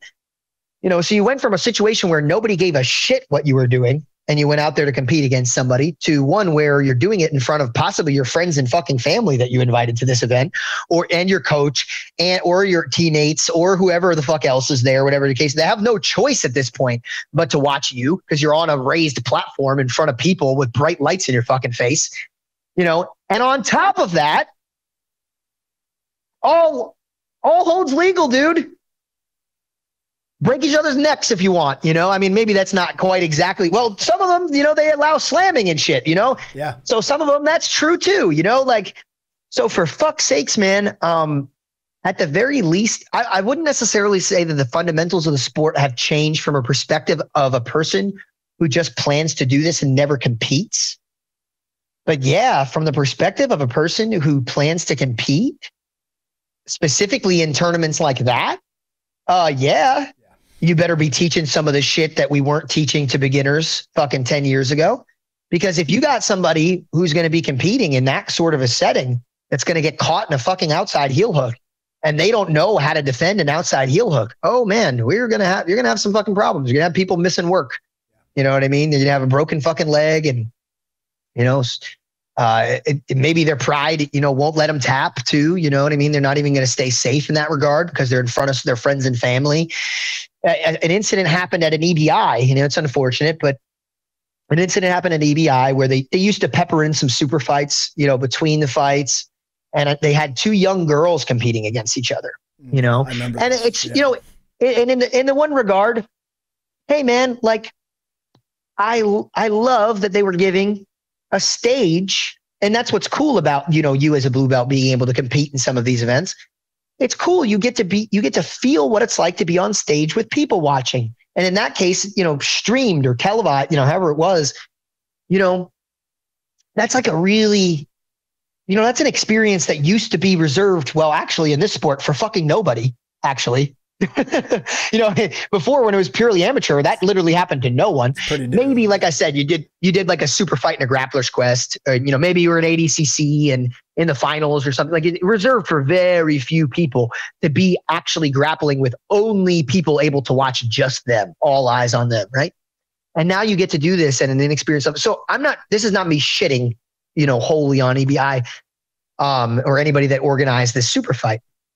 Actually, who I'm going to be shitting on is the coach of this person. And a girl gets out there and she gets put in a heel hook situation. And it's so very, very clear that she has spent no time defending this. She has no concept of any defensive maneuvers. I don't think she's grabbing hands. I don't think she's trying to roll out of it. I don't think she's basically purely getting her leg broken. And now she's in front of, a ton of people, doesn't want to tap, might have even got broken at a separate occasion or like a secondary break or something. I don't remember exactly how it went down. I'd have to watch it again. But I was just like, fuck, man, like if you're going to be allowed to compete in something like this, dude, your coach, it's your coach's responsibility to make sure that you have at least some semblance of an idea of what's going on out there in regards to leg locks. It's just irresponsible for you to put somebody out there that doesn't really know what they're doing in a situation where they can get their fucking leg broken in half, and it obviously compounds because they're females and they're young and all these sorts of things, but that's true for anybody. It's true for anybody. And in some ways, it's great that they're young.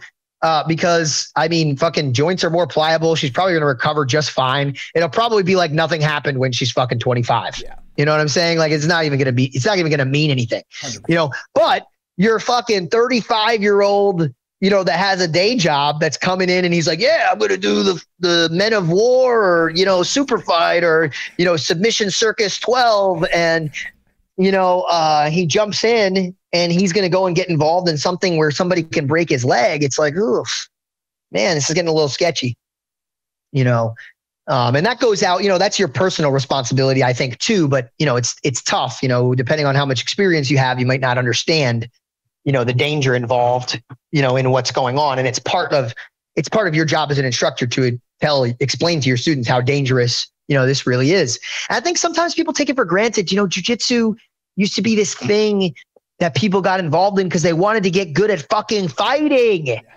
They did this because they were like, man, I want to learn how to fight someone or be able to fight when someone tries to fight me. And I say that because that is not what's happening now. And this isn't me going into this self-defense versus sport jiu-jitsu conversation. It's not about that. It's not like the techniques. I'm not criticizing the techniques being taught. Yeah. What I'm criticizing here is the mentality of the person, participating in the sport. Because, man, I would learn different techniques and some of them would be related to sport jiu-jitsu, some of them, but I always had in the back of my mind, I want to use this to fight. I want to be able to defend myself. And, in having that mentality, like shit could happen. I could fucking break my toe in half on the mat. And it's like, yeah, I'm going to show up the next day. I want to learn how to, not a pussy. You know what I mean? Like that's not the mentality necessarily that some of the modern day jiu-jitsu athletes necessarily bring to the table. They're not doing jiu-jitsu to fight. They're doing jiu-jitsu because it's this cool sport that they could be a part of. And yeah, there's submissions and there's aspects of fighting and that sort of thing. But I think people want to put it in this other box where it's like not really fighting. And like in some regards, I understand that, coming from a perspective of MMA, like it's not a fight. It's not a fucking fight. A fight is a whole different ballgame. But there needs to be maintained, at least mentally, some sort of concept of the idea that that's kind of what we're preparing for, and approach what you're doing with that sort of tenacity. If you ask me, I think it's kind of weird, to approach this as some cutesy little hobby that you do like ballet or something like that. Like, I mean, don't get me wrong. I'm sure fucking, hardcore ballet students are tough as nails too, with their bloody ass toes spinning and shit. I'm not trying to say there's not hard parts to ballet, but what I am saying is that it's not just this little, nice little thing that I'm going to go do with my friends. Like there's real danger involved is what I'm fucking trying to say, guys. This is fucking dangerous. And anybody that just tries to tell you flippantly like, oh yeah, just show up to the competition on Saturday. Fuck that guy. They don't care about you, or they're stupid and don't understand like what's going on here. Like, no, it's not just some flippant thing to get involved in martial arts competition. Holy shit, dude. What are you talking about here? It's martial arts. Yeah. We're essentially learning military style tactics. You know what I mean? These are things people use in war, for God's sakes, if they didn't have guns, So it's destruction of the human anatomy, man. Yeah, absolutely. Right, dude. It's a serious fucking thing. Yeah. But go ahead. No. I was just gonna say, like, I'm glad you said that, because that's been sort of the experience I've had with seeing other gyms. Like, everyone runs their school how they want to run it. That's fine. But I have noticed a trend where there are a lot of people that put their students out there to compete without any defensive even knowledge on leg locks, and to me that's crazy. Like, dude, these days that's crazy, man. Like, so irresponsible. And their defense would be like, well, I just don't want these white belts heel hooking each other and injuring each other. It's like, well, do you want them Kimura-ing each other? Because the Kimura can be devastating too, man. I mean, you teach the responsibility, and then even if you have that position where you feel like it's a liability thing, well, then just focus on the defense. Have like more senior students practice with the newer guys to show them defensive things, right? And at least then they'll know how to defend against stuff, even if you don't want to teach them how to attack right now. And there can be a separation between who's you're anticipating competing and who is not, right? Sure. If you're anticipating a person competing, well, then we're going to treat that person a little different than the person you're not anticipating competing.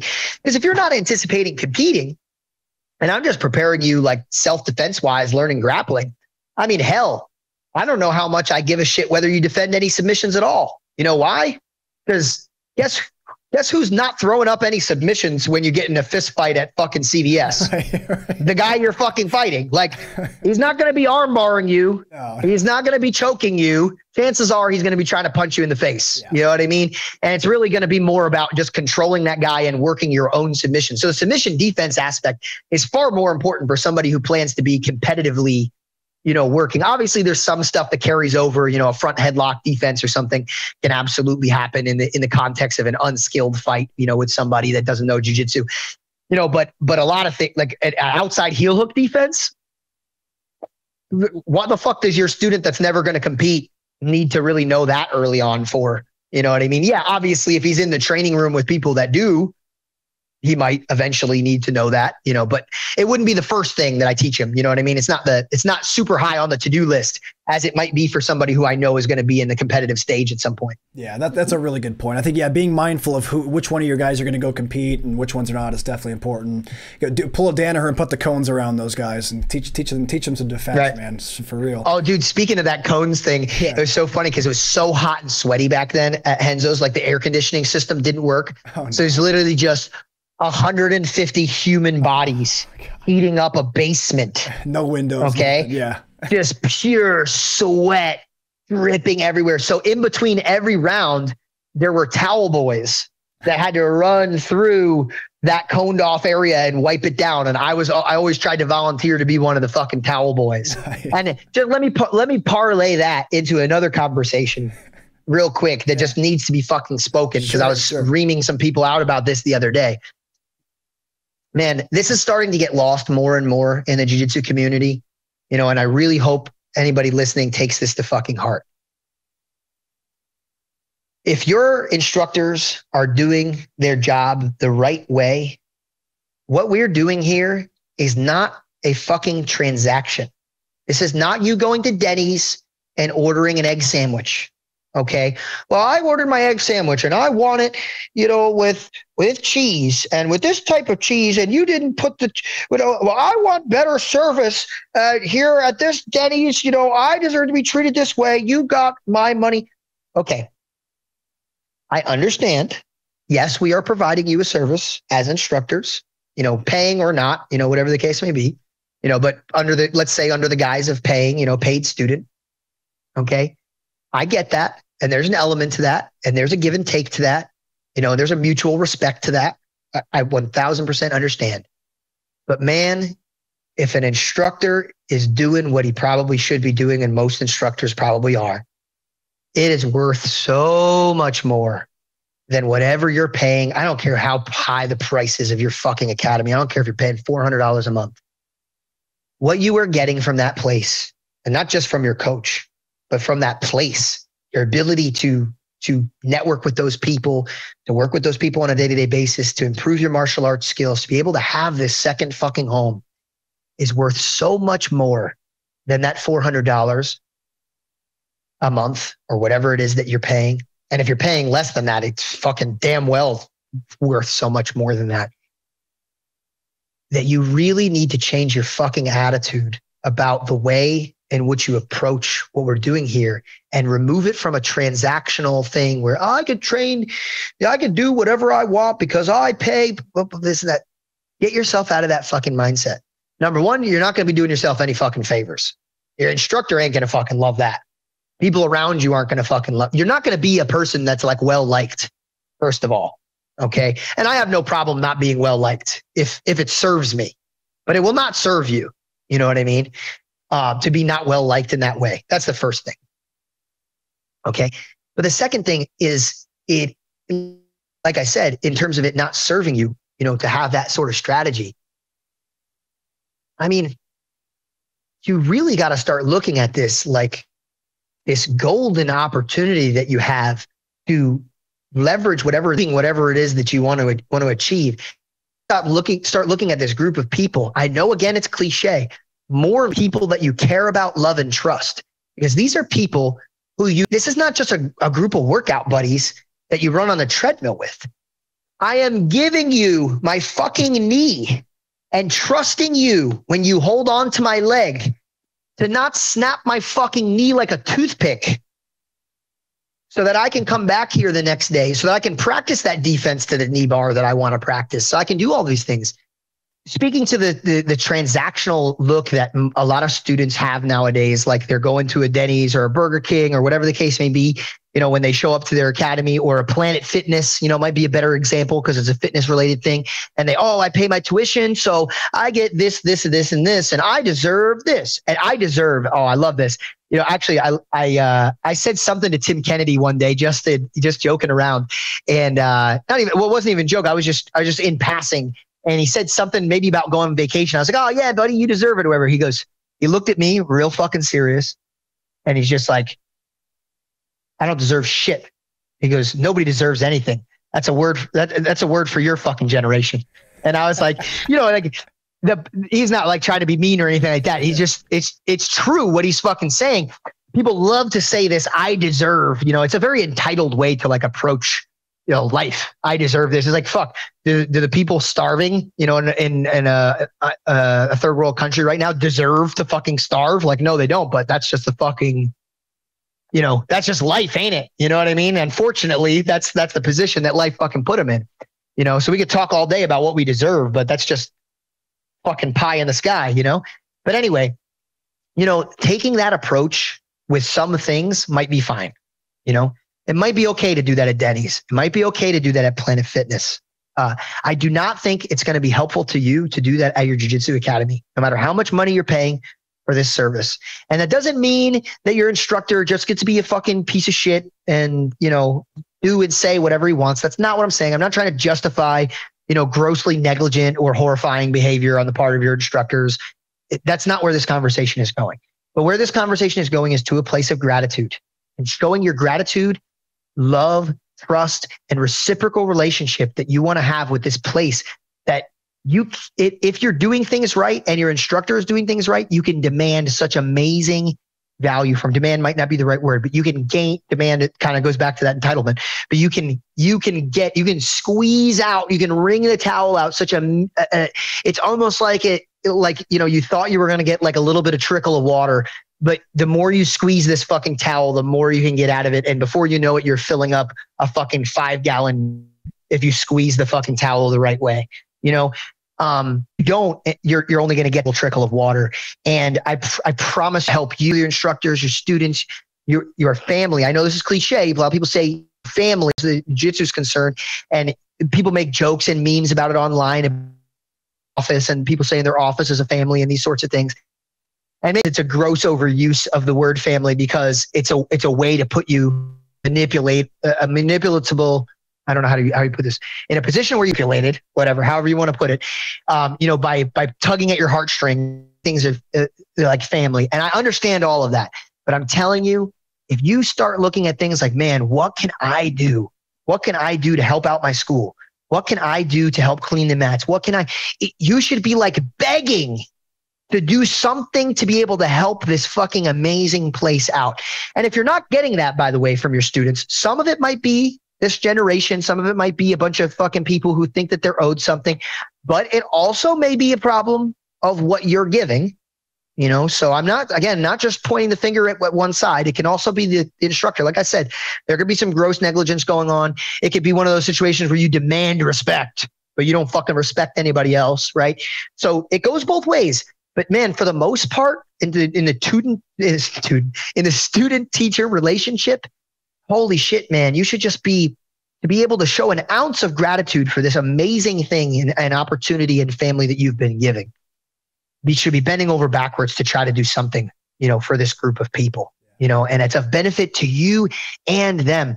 One of the things that I started to understand just a little bit more, and I used to think like this kind of stuff was like pie in the sky, spiritual bullshit, but I started reading like, a little bit of more philosophy and reading like things like Meditations by Marcus Aurelius and other philosophical texts. And one of the things they started to kind of allude to is this kind of interconnectivity amongst people. Now you can broaden that out to the entire human race, but even if we just want to say, just your jiu-jitsu school, it's like, hey man, this is a fully functioning system and you are a component of it. You are a star in that galaxy, right? And your relationship with everything around you is what makes things work. So if you are positively contributing, it's very likely other things are going to be positively contributing towards you, and it works in that reciprocal way. And I know sometimes, you get a rotten apple and then things get a little bit fucked up. I'm not saying these things don't happen, but I would say by and large, it's to be greatly of your benefit to be the guy that's volunteering to fucking mop the mats, is volunteering to try to do something for your school. I used to have a guy that would, oh man, I'll change the fucking air filter. And I just don't see it as much. And I don't think it's just all the instructors are cocksuckers. Like, I don't think that that's the problem. I don't also look at all the coaches and go, oh man, all the coaches nowadays are douchebags. I don't think coaching has degenerated that far. I think I'm pointing the finger the right direction mostly at the students when we're talking about this, showing gratitude thing. No, it's all very well said, man. I think there's a lot of very valid points there. There's a good friend of mine, a black belt from Alliance named DJ Farmer. DJ once told me when I was a purple belt, he said, you got to keep in mind, he wasn't directing this at me, he was just talking in general, kind of about the same stuff, that when you pay for your membership at a jiu-jitsu club, you're not really buying your jiu-jitsu, you're paying for the right to be there. You're paying to be part of the group and to learn and to have the opportunity to learn jiu-jitsu. So I think that sometimes people do find themselves in toxic environments where it's important, like, hey, if you're spending your money and you're taking your free time after work and going to a place where you're not feeling like you're having a good experience, well then fine, find something that matches you better. But at the end of the day, I think you're right. You're right. Like when you find someone that's doing things the right way, when it's not a toxic environment, try to be part of the community within the walls. Try to understand that it's not so much a transaction. I think like apprenticeship is something that's kind of lost in modern times. I think we've really got to the point where everything's kind of transactional rather than. And it's really unfortunate too, because like I said, we all exist within this system, and when one part of the system, is broken, it affects these other parts of the system in negative ways. And what'll tend to happen more than likely, and this can go both ways, like I said, teacher to student or student to teacher, but I do believe that a little bit more of the responsibility ends up lying on the shoulders of the student, because you are the apprentice, you are the unknowledgeable, you are the person getting more out of this so-called transaction. When you do start to approach things in that way, let's say I get a new crop of 20 students and they're all approaching like a transaction. They leave their shit everywhere. They fucking never want to help with anything. They're just receiving, never giving. It puts you in a place as an instructor where you could have felt like, oh man, I feel really warm towards these people. I feel like these people really value my time and really value what they're getting out of me. So man, I'm going to give more. I'm going to give extra. I'm going to, when it's the weekend and there's a competition, like I'm going to do my absolute best to make sure I'm there to corner these guys. Or I'm going to go out of my way to look at the technique video that this guy sent me that he's struggling with or whatever the case may be. Because if you want to make it like a fucking transaction, buddy, this can be a transaction real fucking quick. You want to turn it into a transaction? Okay. I'm going to teach my techniques and I'm going to get the fuck out of there. I won't hang around. I don't have to be there. Why should I have to be there? I taught my techniques. I did my job. I coached you. Oh, you want more? You want to know? You want to answer to the question about that technique that you said? Okay, hit me up for a private, $500 an hour. Yeah. Okay, then you can get more, and that's what's going to happen. And the whole environment becomes toxic out of that. So really, let's, even if we don't want to point the finger at just the students, let's point the finger at everybody. Man, if we want this thing to keep thriving the way that it has for so long and be this beautiful network of people coming together, be beautiful, man. Be beautiful to help the rest of the network be beautiful, And I know sometimes, in an already broken system, maybe that's a difficult thing, but you can really control you. You can have conversations with other people, and that might help. It might help, steer the ship, or maybe make somebody feel a particular way that inspires them to act particularly differently. But, be the change you want to see. I know that's, again, throwing a ton of cliches out there, but it's just true. Cliches for a fucking reason, right? Yeah, man, excellent message, Garry. I really like that, man. Garry, if you don't mind, I want to switch gears with you for a couple minutes. There's a game I always play with my guests called the Pummel. The Pummel's basically a series of random questions. Some of these are about jiu-jitsu. Some of them have nothing to do with jiu-jitsu. It's basically a lightning round. But if you're down to play the Pummel, I'd love to play this with you real quick. Let's do it, man. All right, man. Question 1, what's the worst job you've ever had in your life? Worst job. It's so tough, man, because I always see the things that I'm doing, even if they're horrible, as somehow beneficial. Yeah. You know what I mean? So it's tricky for me because I always see some value, even if the situation was tough. That's a good mindset to have, though. That's good. Yeah. The obstacle is the way. I guess you could say working at the candy store was rough. I worked at a candy store in Seaside and in Seaside, and it really wasn't that bad. But I just remember, we only had to really a couple hours of work, per day. I was the muscle, so we would do the cleaning and maybe we help with some of the candy making and stuff like that, the grunt work. And they're really at a certain point, there's only so many fucking things to clean, and so you're just kind of sitting around, not doing much, but they're paying you for your time. So I kind of understand, so I remember one day, I'm sitting there and there was two bosses at this candy store.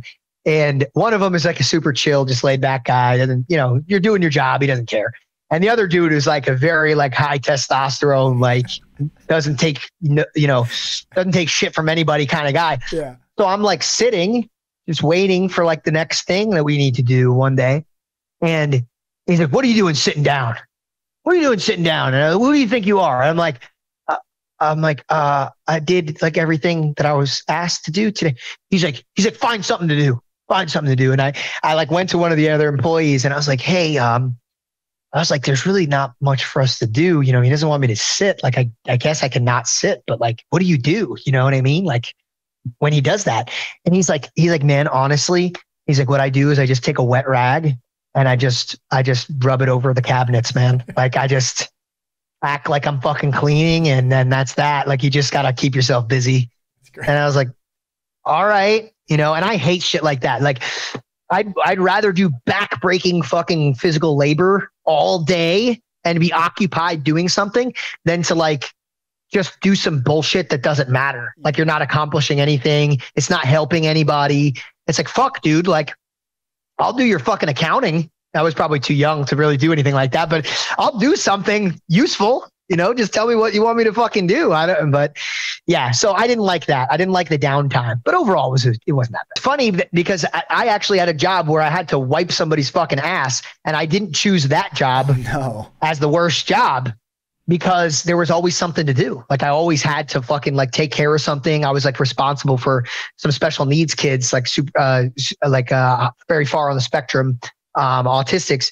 The kid was like nonverbal or whatever. I used to work at Douglas Disability Center, but I don't look at that as the worst job because there was always something to do. It was very hands-on. I had to watch the kid. I couldn't look away. If I looked away, the kid would fucking run off and go do something. So, that to me, for a lot of people, they'd be like, oh my God, you had to fucking wipe somebody's ass. It's like, that would be like the worst job ever. But like for me, that sucks. But also, I know I'm helping. You know what I mean? I know I'm doing something. Oh yeah, dude. Well, I'm sure the personal reward you get from knowing you're doing something meaningful like that overrides whatever the hard parts of that job would be. Yeah, I'm probably ruining this drill, aren't I? Because it's supposed to be a rapid fire thing. You're good, dude. You're good. Okay. I was gonna say I always laugh when I hear a job where like someone has a boss or whenever there's a person who has a role who's an intense like alpha type personality, but what they work in is like supposed to be chill. So like the intense guy at the candy shop or like an intense dude that works at like a butterfly farm. Or something. It's always, you know what I'm saying? It's like, dude, who hired this guy? Why is he doing this? Right. Garry, what's a secret talent that you have that people might not be aware of? I used to be able to say that for a longer period of my life, I was doing this than jiu-jitsu, but now, I'm getting older, so it's maybe not so true. But I did like, music and theater and like all different kinds of stuff when I was a kid. So I did a lot of like church choir stuff and just regular core. I was super into like singing and musical stuff, for a really long time. And you don't really see too much of that, on my social media or anything like that. So definitely something that only people that knew me from, my hometown and stuff that grew up with me would really know about. You mentioned earlier that you play around with guitar a little bit. What kind of guitar do you have, and what kind of stuff do you like to play? So it's a Silver Creek. It's not like a crazy high-end guitar. It's just an acoustic guitar, but it's pretty. As far as I'm concerned, for the money, it's a really beautiful sounding guitar. But I actually just got a pickup installed the other day. It's actually unfortunately the pickup got installed kind of shitty because the bass notes are like super loud through the amp. But so we tried to fix it. My stepdad tried to fix it the other day, but we'll see. I'll probably have to end up bringing it back to the store.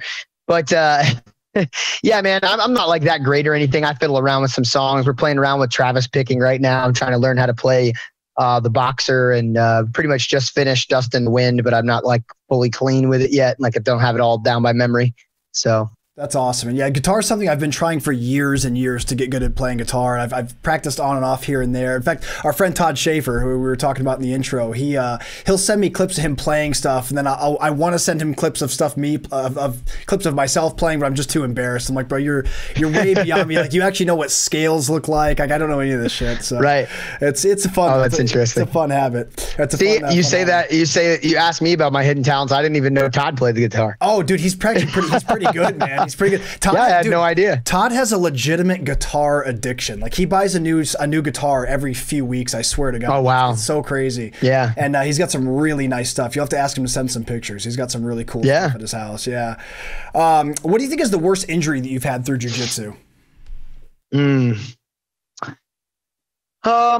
Yeah. I mean, I got chronic things that I would look at as like, issues that I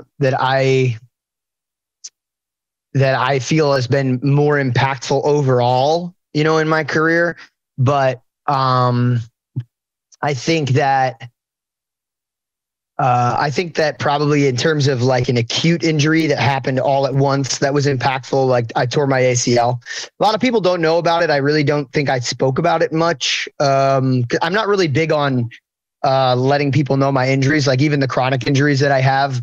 I'm not going to mention, even though I think they're actually more impactful, just because I don't like to allow anybody any insight into potential weaknesses that I might have or anything like that. But I feel I have no problem talking about the ACL because my leg is back to full strength, and like I've tested it a ton of times and it's just as strong, if not stronger than the other legs. So I don't really feel like it's any more vulnerable in any particular way. Also, good luck fucking attacking my legs, assholes. But that's one you probably don't have to worry about letting everyone know about. Right. Yeah, there's no way. Yeah. Right. I mean, I guess in a sport of mixed martial arts, you got to worry a little bit about somebody fucking stomping out your knee with one of those side kicks. So it's not like, that one's a little tougher to deal with than, a heel hook. But Yeah, man. I tore my ACL in training, and I was doing like an inverted heel hook defense that I've done a ton of times. It's definitely a riskier defense, and I still do it to this day. I'm back to doing it again. But basically, what happened was I did that defense, and I think I did it. I needed my leg to be fully straightened when I did it, and my leg was somewhat bent. So I basically tore my own ACL. It wasn't really like the fault of my training partner. Was just kind of hanging on to the submission, and I spun, and when I spun, it popped. So yeah, that was it was an interesting thing. It was right before the title fight with Thon. So what happened was, and that, by the way, is literally did not impact me and my performance in that fight at all. So, by no means am I suggesting that that's, any part of the result.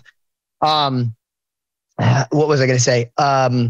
So when the original idea of having the title fight with Thon got brought up, Thon was hurt. So he had like a hand injury.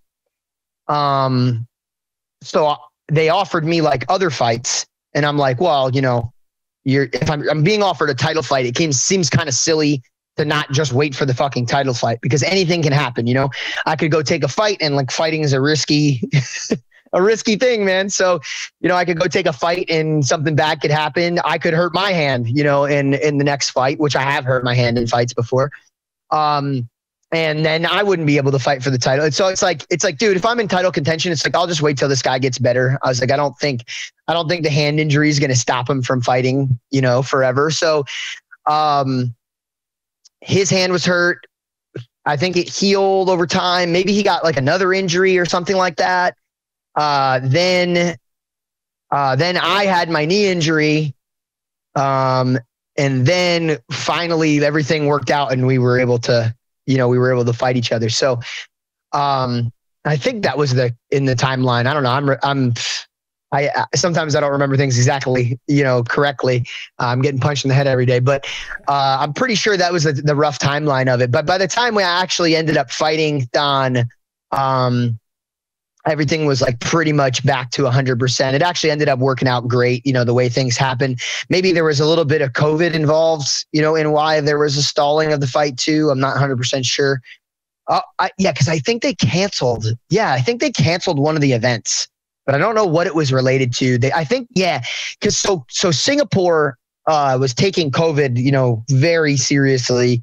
They were super locked down and stuff, even though every once in a while one was able to have an event.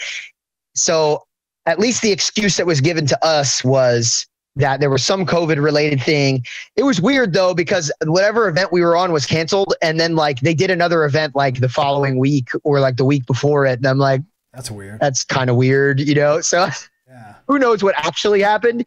I don't know. But that was the reason that was given to us. So it actually ended up working out perfect. So by the time I ended up fighting Thon, I felt like pretty much 100%. So the ACL surgery, by the way, that I got done was not a normal reconstruction. So a normal reconstruction could put you out like 9 months to a year. I still had some of my ACL. It didn't fully tear. So we did what's called an internal bracing. And they basically put like a Kevlar, it might not be Kevlar, but it's, something similar, some sort of high tensile material thing through exactly where my ACL goes. So it's almost like I had two ACLs. So the one could kind of support the other one while it heals. And the thing that's shitty about that they kind of told me, like it was a toss up. It was like, they said like, well, this could last 6 months. It could last a year, could last 4 years, could last your whole life. We can't really say for sure, because it's not, they didn't truly repair the ACL the way that they would normally do it. With, I forget how they do the normal ACL reconstruction. I think maybe they use like a cadaver, or maybe they can use like a part of another tendon or something. But, that's like it's much more short of a sure thing than what they did for me. But yeah, it's been holding up great. Other than like some creaking sometimes as I go to get up from a heel to butt situation, I really don't notice much of a difference at all. Not in strength, not in, in flexibility. And like I said, you know, our team's known for like leg locking and stuff like that. And I'm leg locking people every day and they're leg locking me, and, you know, it holds up great. So, you know, I ended up working out great, man. I think I was back to fairly normal activities in terms of jiu-jitsu and MMA in about 3 months. Wow. after the surgery. And I think that it could have been even sooner. But there were some complications and things like that. I had some extra swelling and things. So, but yeah, Dr. Glashaw in New York, took care of that for me. He works on like a lot of pro athletes. I believe he did, if I'm not mistaken, Gordon's, what the hell did he hurt? He hurt his LCL. Yeah. I believe he did Gordon's LCL, and they referred me to him and stuff. And yeah, they did some really good work. That's excellent. And I ended up being able to get back a lot sooner than I probably would have. I was probably back to like 100% though, you know, where I'm like, where I was really feeling like, oh man, I can do anything with this. There's no additional pain, no nothing in like 6 months, you know, but 3 months I was able to train and everything. The hardest thing to get back is I have like pretty good flexibility, like heel to butt. I can't really show it, but I have no problem. I could probably show like this. Like I have no problem just sitting on my heels like this. I used to, I played baseball for a long time, and I played the catching position. So that's a position you just sat in that like Asian squat position for, you know, forever. So it was really like nothing for me. But after the surgery, obviously I had to really work that range of motion. That's like the hardest thing to get back. So I had to do like a lot of physical therapy drills to gain strength through that range of motion. And now I do like weighted squats, heel, you know, ass to grass now, and it's no problem. That's awesome, man. Well, I'm really happy to hear that you recovered so quickly from that. I have friends of mine that tore ACLs. They were out for like a year. So it's one of those injuries when you find out it's the ACL, it's like, oh man, like you never really know if this is going to be like a long-term thing or a permanent thing or what. So I'm happy yours ended up good. You mentioned, obviously, you're spending time in Singapore now that you're part of ONE FC. This is just a random question that I'm going to throw into the Pummel game. What's the craziest thing you've seen while traveling through Asia since signing with ONE FC? Well, I've seen a lot, my man. I've seen a lot. Whatever you're willing to share. I'm mentally trying to pick and choose what I actually think I can mention. Wow. We had a really good time at this midget boxing place in the Philippines. That's great. That was pretty fun. I think I posted a video not too long ago where they made me like referee in the midget boxing.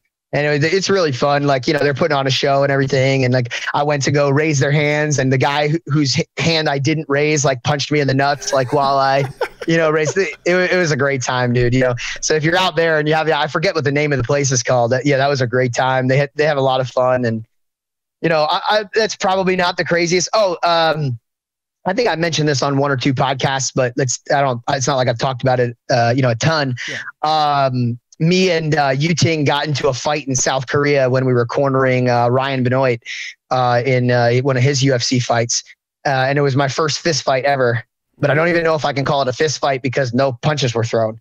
Yeah. So, but it was just my first street fight, I guess we could say. You know, when I was a kid and we, you know, fight with your friends and stuff like that, that's one thing. But against somebody who, like, you know, meant to do me harm, and like in a group of people on the street. Yeah. It's the weirdest thing too, because it's like, you know, in most of these Asian countries, like everybody's pretty, you know, I would say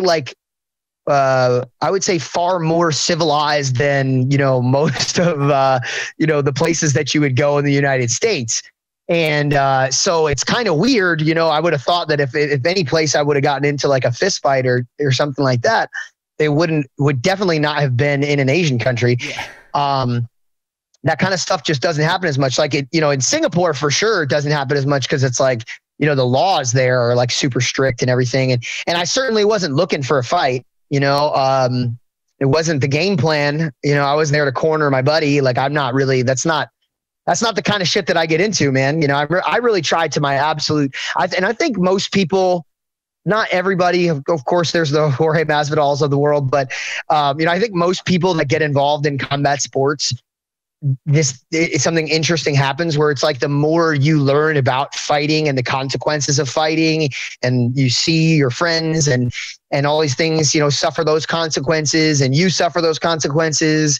Like, and even though a lot of it's in the gym, like the more you see all of that, like the more you're dissuaded from like actually getting involved in physical confrontation. You're like, man, like I would prefer to avoid this at all costs. And also you have so much more to lose than the average person, because the average person, like you get into a fist fight, and if you break your hand, so what? So what? Like you could probably go to your office job. You could still, sell real estate or fucking, do whatever it is that you fucking need to do. Maybe if you do a manual labor job, it's a fucking problem, but you could probably just lie and say that you hurt your hand while you're on the job and get disability or something, Comp, yeah. So, right. But for us as fighters, it's like, dude, if I get into a fist fight with somebody and I fucking break my hand or, something like that, I mean, now I can't work. You know what I mean? Like I have an upcoming fight now, on the 28th. It's like, okay, so somebody does something that I think warrants physical confrontation, and I decide that I'm going to get involved. And now, I lose the opportunity to fight because I fucking broke my hand like an asshole, And so there's a lot of reasons why I try to avoid physical confrontation. But anyway, we were walking around, we were hanging out at a couple different bars, and I had noticed a guy who I thought was like very intoxicated. And I was kind of like, I kind of pointed him out to my buddy, and I was laughing about some of his behaviors, and we weren't interacting with him at all. I just noticed the guy, I didn't even think that was going to be, it's funny how sometimes just like in a fucking movie, you know how like there'll be like it's like kind of like that Chekhov's gun sort of thing where it's like, if something is mentioned, it has to be relevant to the story. Like, or you'll have some sort of foreshadowing in a movie where you see something happen and you're like, that's kind of weird that they mentioned that. It's like, I have a feeling we're going to see that later. It was like one of those situations where looking back on it, I'm like looking at this drunk guy's behavior, thinking to myself like, oh yeah, that's kind of funny. That guy's acting like a retard. And, not even realizing that was going to play a role in my future. And we go to walk to, and we could barely speak to these girls that we were hanging out with at this bar. We were just kind of talking to them on Google Translate. Nothing was really going on, just like, hey, how are you? That sort of thing. But they were going to go to another bar. And we decided, it's just us hanging out. We may as well just go with them to the next bar, whatever. So we start walking, and I feel somebody not just like bump into me, but barrel into me, like just like jolt my shoulder forward. Wow. And I kind of jolted forward, and I was like, it was more out of surprise than anything else that I said what I said. I just said, what the fuck? And it wasn't an aggressive what the fuck. It wasn't like I wasn't planning on fighting whoever bumped into you. I don't care about shit like that. It's like, even if I'm a little intoxicated, like you're hard pressed to find me in a situation where somebody does something like spill a beer on me and I'm going to like get physically aggressive. I just don't care that much. I'm a very easygoing person. Yeah. You have to do a lot to like really get me to feel like I want to be in a violent altercation with you. So I wasn't feeling that way at all about this person. And it turns out it was the fucking crazy drunk guy that I saw, fucking doing stupid shit. So I'm not thinking anything of it. He bumps into me. I say, what the fuck? And I think like, we're just going to continue walking and everything's going to be fine. He turns around and with his limited understanding of the English language, I guess he understood the word fuck and just thought of it, because we use fuck for fucking everything. Yeah. So I could say fuck in a non-violent, in a agitated way. There's so many different ways to use that word. But to him, I guess in that context, he had bumped into me. To him, I was being aggressive. To him, I was upset with him or something like that. So he starts yelling at me in Korean. I don't know what the fuck he's saying, man. I have no way to deal with, like, how am I supposed to deal with that? So I'm not really doing anything. I just listen to the guy yell at me, right? Like and I'm like, if anything, my hands were probably, I don't have video of this or anything like that. It's probably somewhere on the internet. Who knows? I will say this about the South Koreans, though, that was interesting compared to the United States, that when this altercation happened, in the United States, if somebody gets into a fist fight in the street, I mean, there's going to be everybody that's not involved is going to have their fucking camera out and they're going to be like, dude, we had this whole fist fight. And now, to be fair, I'm involved in the fight. So I can't really fully pay attention to what's going on. I don't think a single person stopped. Like, I don't think anybody, I don't think a single person stopped to watch what was happening. They were just like, nope, I'm just going to keep on walking. You know, they're like, not my business. And then just fucking kept going. So anyway, from what I can remember, if anything, as he's yelling at me in Korean, I probably had my hands up like this, like, hey man, don't want any trouble, you know, don't want any problems, you know, whatever. But that's my body language, right? But he can't understand what I'm saying. So as I'm doing this, one of the Korean girls that we were talking to walks in front of me and she starts yelling at that guy in Korean.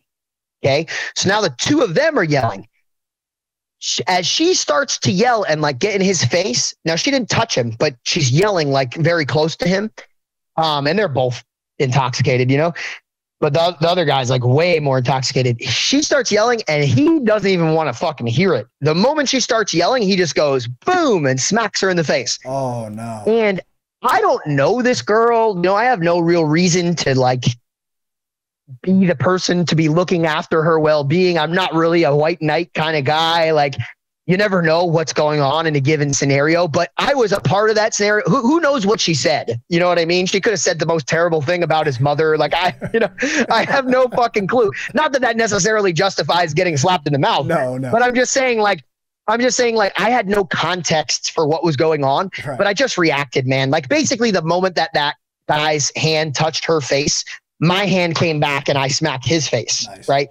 So now 2 smacks have been thrown. That's pretty much the totality of all the strikes that were thrown in the fight. After that, so he just kind of gets like taken aback that I slapped. It was the funniest thing because it's almost like he slapped her and thought there wasn't going to be any retaliation. Yeah. Like it's almost like he thought he was just going to do that and nothing was going to happen because the look of surprise on his face when he got slapped by me. He was just like, why would you do that? Yeah. Like, what? How uncivilized. I don't understand. Yeah, right. Like, why would you? I was supposed to hit her. She was yelling at me, you know? So, again, because all I can do is read nonverbal cues at this point. So I do that. And he's got 2 buddies with him. And I've got just me, Yu-Ting, and these 2 girls. And he starts walking towards me. And again, I don't know what's going to happen, but his hands aren't like up like he's going to punch me. Okay. Right? If his hands were up like he was going to punch me, maybe my hands would be up like I was going to punch him, but he's walking towards me. But at this point, things have already gotten physical. So, I mean, you can't invade my personal space once things have gotten physical, right? Yeah. So he starts coming towards me. As soon as he gets within arm's length, I grab onto his jacket and I dashi-arai him. So I fucking sweep his legs out. It's funny because I don't even fucking train in the gi at this point, but I pull his jacket to the side and just kind of with the momentum of the jacket, I kick out his legs and he falls on his back. Nice. And then his other buddy comes up behind me and grabs me by the collar of my jacket. It's cold as fuck in South Korea, by the way, at this point. It's probably sub-freezing temperatures. Wow. His buddy pulls the back of my jacket and yanks me down. So his buddy pulls me down onto the floor. I couldn't see him. So, I didn't really have much control over the situation. I'm down on the floor looking up at his buddy who's like pretty tall. And I just grab one of his ankles and hit him with a tripod sweep and I'd fucking drop him. And then I stand up and I'm like trying to assess the situation. Yu-Ting is in with like a Russian arm with like one of the other guys pinned up against a car. He's just holding on to the guy, just like trying to make sure that at least one of the other guys couldn't get involved in the altercation. Yeah. So Yu-Ting didn't throw any punches either.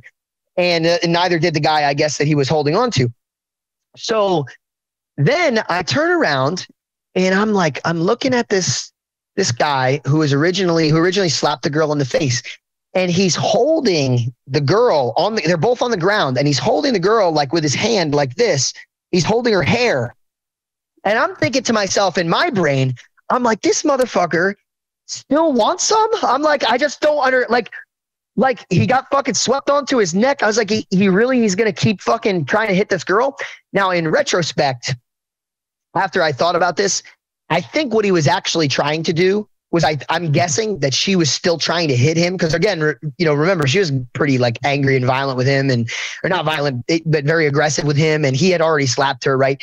So I have a feeling she might've been like swinging at him and he was just trying to hold her at an arm's length. Okay. But in my head, after not seeing any of this, I'm thinking like, oh man, he's still like attacking the girl, So I go over and my first thought is I'm going to take my fucking boot and put it through this guy's face, because I just couldn't believe the audacity that he was still in a physical confrontation with this fucking chick. But as I'm walking over, I'm like, okay, you can't fucking put your boot. Like, you do that, and like, number one, you're definitely going to jail. Yeah. I was like, number two, I was like, there's 3 guys out here. I was like, the only thing that has happened has been pretty much grappling related and slapped.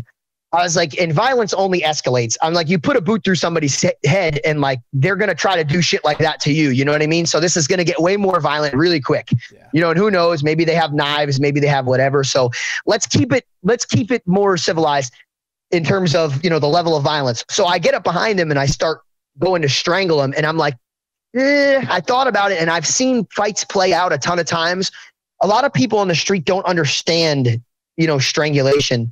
And they think you're trying to kill somebody, when you're strangling somebody. They don't understand that, like, if you let go, a guy's just going to fucking wake up, So, and he's got 2 buddies, and I know Yu-Ting's handling one of them, but it's going to be tough for me not to get my fucking head stomped by his other buddy that I just swept to the floor. Yeah. So I'm like, if I strangle this guy, he's going to think that there's probably going to be worse things that are going to happen. So I take my hands off of his neck and I just take his hand and peel it off of the girl's hair. And I just take the approach that we're just going to fucking try to avoid conflict at this point. We're going to try to stop the confrontation. So I just like get between the 2 of them. I hold the girl back and I push him away, and he's more than happy to no longer be in a physical confrontation, thankfully. The other guys, so we're like all yelling at each other for a little bit.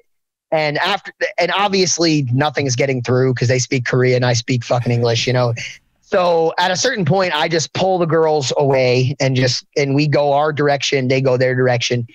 And that was that. Well, that's technically not all that there was. We got in a taxi to try to make sure that the girls got home safe or whatever. And when we're in the taxi driver only drives like 2 blocks and he stops. And I'm like, what the fuck? What's going on here? Like, why did he, like, if they were living that close, why didn't we just walk? Why did we get in a taxi? Yeah. And the taxi driver starts yelling. One of the chicks just pissed herself in the fucking seat. No. There was just this whole front seat was just filled with piss. And then the 2 girls get out. One of them like squats down and like pees through her pants. And I'm like, Yu-Ting, we got to get the fuck out of here. I was like, we got to get the fuck out of here, man. And that was pretty much our night, dude. That was pretty much our night. But just an amazing evening in South Korea. That's unbelievable, man. What's funny about it too, though, is that the idea that you're a professional fighter that had never been in a fist fight in your life on the street beforehand, I think is awesome. I think that's a really a good look for the sport. I think a lot of people think that anyone that's involved in MMA is some kind of like, roughneck that's been in bar fights their whole life. It's not true at all. But secondly, there's a major disadvantage and a major advantage that you have if you're a pro fighter in a street fight. One is obviously you're going to be far more skilled than most people you run into. The disadvantage is the legal consequences. And so it was good that you were mindful of the fact that, hey, if I put my boot through this guy, I'm going to go to jail. It's not going to look good in court if you say, well, this guy's a professional fighter. This guy's just a drunk idiot. So it was cool. Well, also we're in South Korea, so I have a feeling that the legal system wasn't going to be working in my favor. Yeah, exactly. So, man, what I appreciate you sharing the story, though. It's cool. There's a lot of cool things, a lot of cool little lessons in there as well. So, yeah, man, the escalating violence one, I think, is a super big takeaway too, because it's just like, who knows? And anything could have happened. They could have reacted differently, but yeah, that's one thing. It's like you think to yourself. For example, like here in Texas, a lot of people carry guns. It's a constitutional carry. Like pretty much anybody can concealed carry and stuff like that. And it's probably not like that in South Korea. I'm pretty sure that they probably don't have firearms. Certainly not concealed carry. But man, anybody could do anything. And it's like man, if you escalate the violence to the point where a gun gets drawn, well, now you've just given the other person license to draw their gun. You know what I mean? And it's like you have now made a situation that might have just gotten sorted by you yelling at each other, that might have just gotten sorted by you having a little wrestling match on the ground with each other, or, a little scuffle. You might have taken a situation like that and turned it into a knife fight or turned it into a gunfight. It's like sometimes using the maximum potential of the violence available to you is not the best option. Like, violence might still be involved, but maybe you dial it to the only extent of which it's necessary, as opposed to taking it to the point where it becomes uncontrolled, or a signal to the people around you that there's no holds barred now. Or even maybe one of his buddies decides, like, oh yeah, this is unfair now. I can fucking kick him in the head, or whatever the case may be. Grab some, steel pipe from the street or something and hit you, so. No, you're absolutely right, man. Well, I'm also glad that it didn't carry on to become a bigger situation than it was. Do you remember a fighter from the Ultimate Fighter show named Junie Browning? He was the real crazy guy from the Ultimate Fighter show that would get drunk on the show. He almost got kicked off a couple times. Anyway, it sounds familiar. Dude, he had a crazy situation. You got to Google. I won't lay out the whole story here, but Google it. He got in a fist fight in a bar in Thailand, and I guess the Thai guy he was fighting was like a mobster, and he like narrowly escaped the country with his life. Things can get real crazy, especially when you're overseas and you're not in your home country and stuff. It can get Also, the other thing is like in Thailand, you got to be fucking careful. Like, it's not like in the U.S. Most bouncers in places probably not much martial arts experience. They might, I know some guys. I know a lot of martial artists that do bouncing on the side. John was one of them, But I would say for the most part, it's usually just big dudes. Yeah. You're just a big dude. You're hired as a bouncer, dude. In Thailand, the bouncers are little Thai guys, but you can be fucking pretty damn sure that almost all of them have like a fucking heavy Muay Thai background. Like, they've been doing fucking Muay Thai since they were 5. They might not be a fucking stadium champion, but it's not going to be, dude, even the chicks, like you see videos sometimes, where foreigners like getting a little too, friendly with a fucking chick or something like that.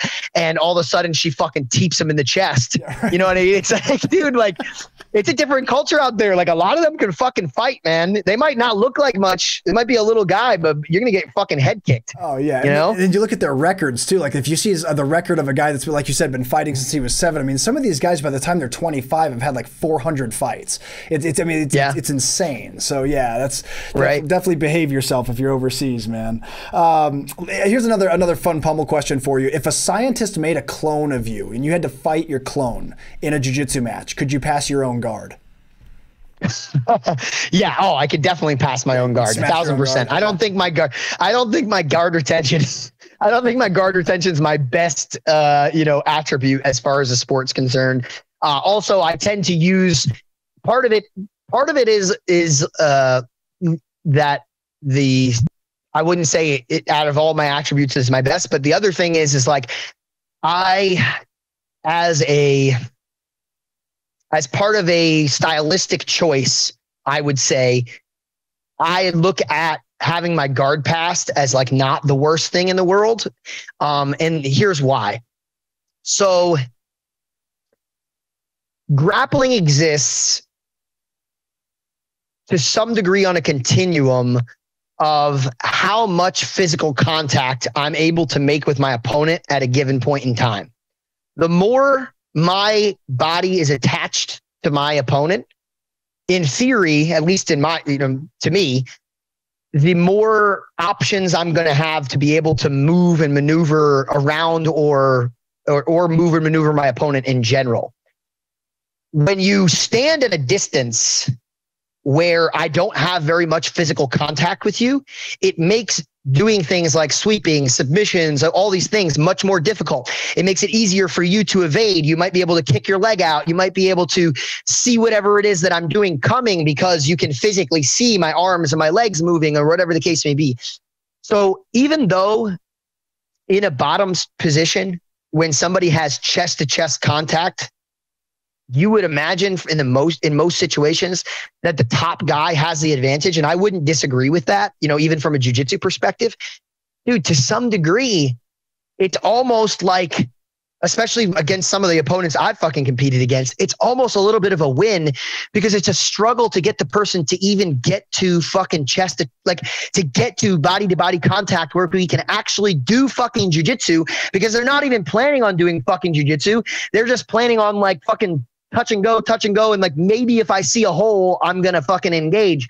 So it's like, man, if I just let you flatten me out in half guard, as compromising as that seems in most situations, well, at least I got that body contact. And like, maybe I can make something happen from here. You know what I mean? So getting my guard passed or compromised in some way, I don't look at the same way that I think a lot of other people do.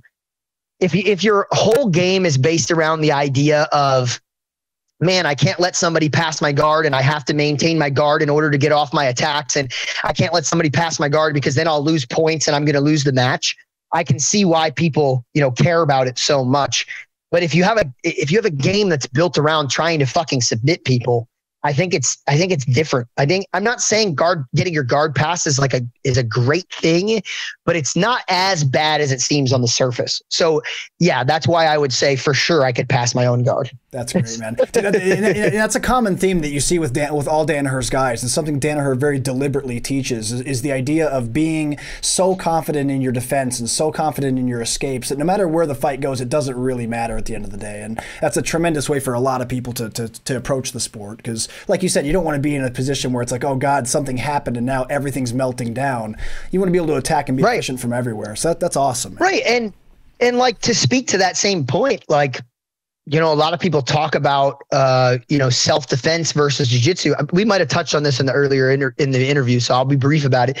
And I'm not like a huge proponent of, self-defense jiu-jitsu and sport jiu-jitsu. That's not really what I'm talking about. But stylistically, what I'm talking about is like, you'll have a guy that competes at a high level, and chances are if he was in a self-defense situation, he'd be fine, But it's like they get mounted or they get to their back taken. And this is what we saw when we started to see EBI or, getting in an arm lock situation. And like you said, the game melts because they're never there. They never practice it. And it's like, hey, man, didn't we get involved in this to be able to defend ourselves in the first place? And here's the problem is like, it's like, self-defense situations, sometimes they're like my street fight in South Korea.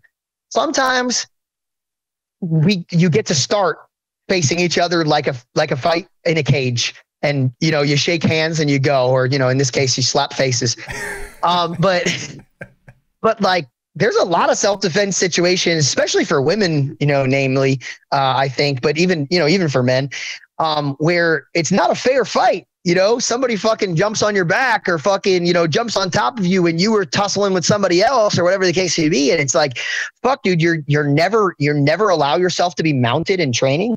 You never allow somebody onto your back to defend, like strangleholds and things like that. It's like, that's kind of a scary prospect. So I think like that's a super important part of having like a truly complete ability. I could say jiu-jitsu game, but a truly complete ability to fucking fight, is to be very comfortable and confident in those bad situations. And I think at a certain point in people's progression, they stop going there because they don't really have to with most of the people that they train with. And even when they train with tough people, those other tough people that they train with have the similar mentality to them. So they spend the majority of the time grappling that tough person fucking grip fighting. Neither one of them wants to really take a true risk, so they just fucking hand fighting or, dancing around each other's guard, not really committing to anything, so. That's an excellent point, man. I mean, how many times, like in a street fight situation, when you see videos and things like that, does the whole thing kick off with a sucker punch? So imagine you're on the bus or the train or something, you get sucker punched. Now you're dazed, you're on the floor. Man, your guard passing game and your back takes are not going to really be what's programmed right away. You're going to be more in defensive mode, trying to just keep punches and get to a secure position. So if those aren't things that you've got, pre-installed and really refined in your game, relying on it as second instinct is going to be pretty tough. So great point, man. Garry, next question for you. What's your favorite junk food? Junk food. Well, definitely big on junk food. That's for sure. Nowadays, cleaned up the diet just a little bit, you know, getting a little older, you know, like I've always said this too, you know, I think diet is always very important for longevity. But it's not like what I don't like with people with diet and shit like that is like, they take things to such an extreme. They think like, oh man, if I clean up my diet, I'm going to fucking fight better. And it's like, I mean, dude, what you ate, you know, 24 hours before you fucking fought, or even, you know, the month, it's sure, it might help you cut weight, you know, make a lower weight class for a fight. That's different. But I don't really know if I believe in eating for performance, you know, and I don't know if they really have too many scientific studies out there. I remember one year, you know, Usain Bolt like competed in like the Beijing Olympics, I think. And he'd said he ate nothing but fucking chicken nuggets from McDonald's leading up to the performance, because he didn't trust any of the food that he was eating because it was all foreign to him, you know? And I think that's just one, obviously it's an anecdotal example. And I think they have done studies about like pre-workouts, you know, being, you know, or not pre-workouts, maybe it was like a post-workout for muscle recovery or something like that, you know, being no different than like, you know, eating fucking fast food. I can't quote the studies, but all I'm saying is like for a brief period of time, for like performance and for, you know, what would I say? You know, athletic activity or whatever, unless you're, of course, like I can't fucking eat. I'm probably not going to eat those chicken nuggets that Usain Bolt ate. And I'm sure he didn't, you know, an hour before he went to go run. You know what I mean? Like, yeah, okay, that can impact you. That has more to do with like your digestive system trying to filter out a bunch of fatty things. It's not so much that it's too close to when you're actually physically going to do the activity. But, you know, 4 to 6 hours out, if he has those chicken nuggets and then he goes and runs later, he's probably going to be just fine. You know what I mean? Like, I don't think it's going to impact his athletic performance. And you know what's interesting about that example too is that's pure athleticism. Now, why do I emphasize that? Why do I say that? I say that because what we do in jiu-jitsu and in fighting and all these, that's not pure athleticism. That's not just sprinting down in a straight line. Like, fuck, man, sprinting down in a straight line, like, I'm sure there's technique involved. Like, don't get me wrong, but it's pure athleticism. There's nobody punching you in the face and you dodging punches and, you know, a guy reacting in a particular way and then you react to that reaction. It's like, man, there's so much more that is being juggled here that, like, whatever impact, if there was an impact of whatever food you're eating in that athletic competition, it's so much more minimized than it would be in a straight athletic competition like that, where you're sprinting, you know, because there's so much other technique is so much more important, and your habits and all these things are so much more important than they would be in an athletic competition like that.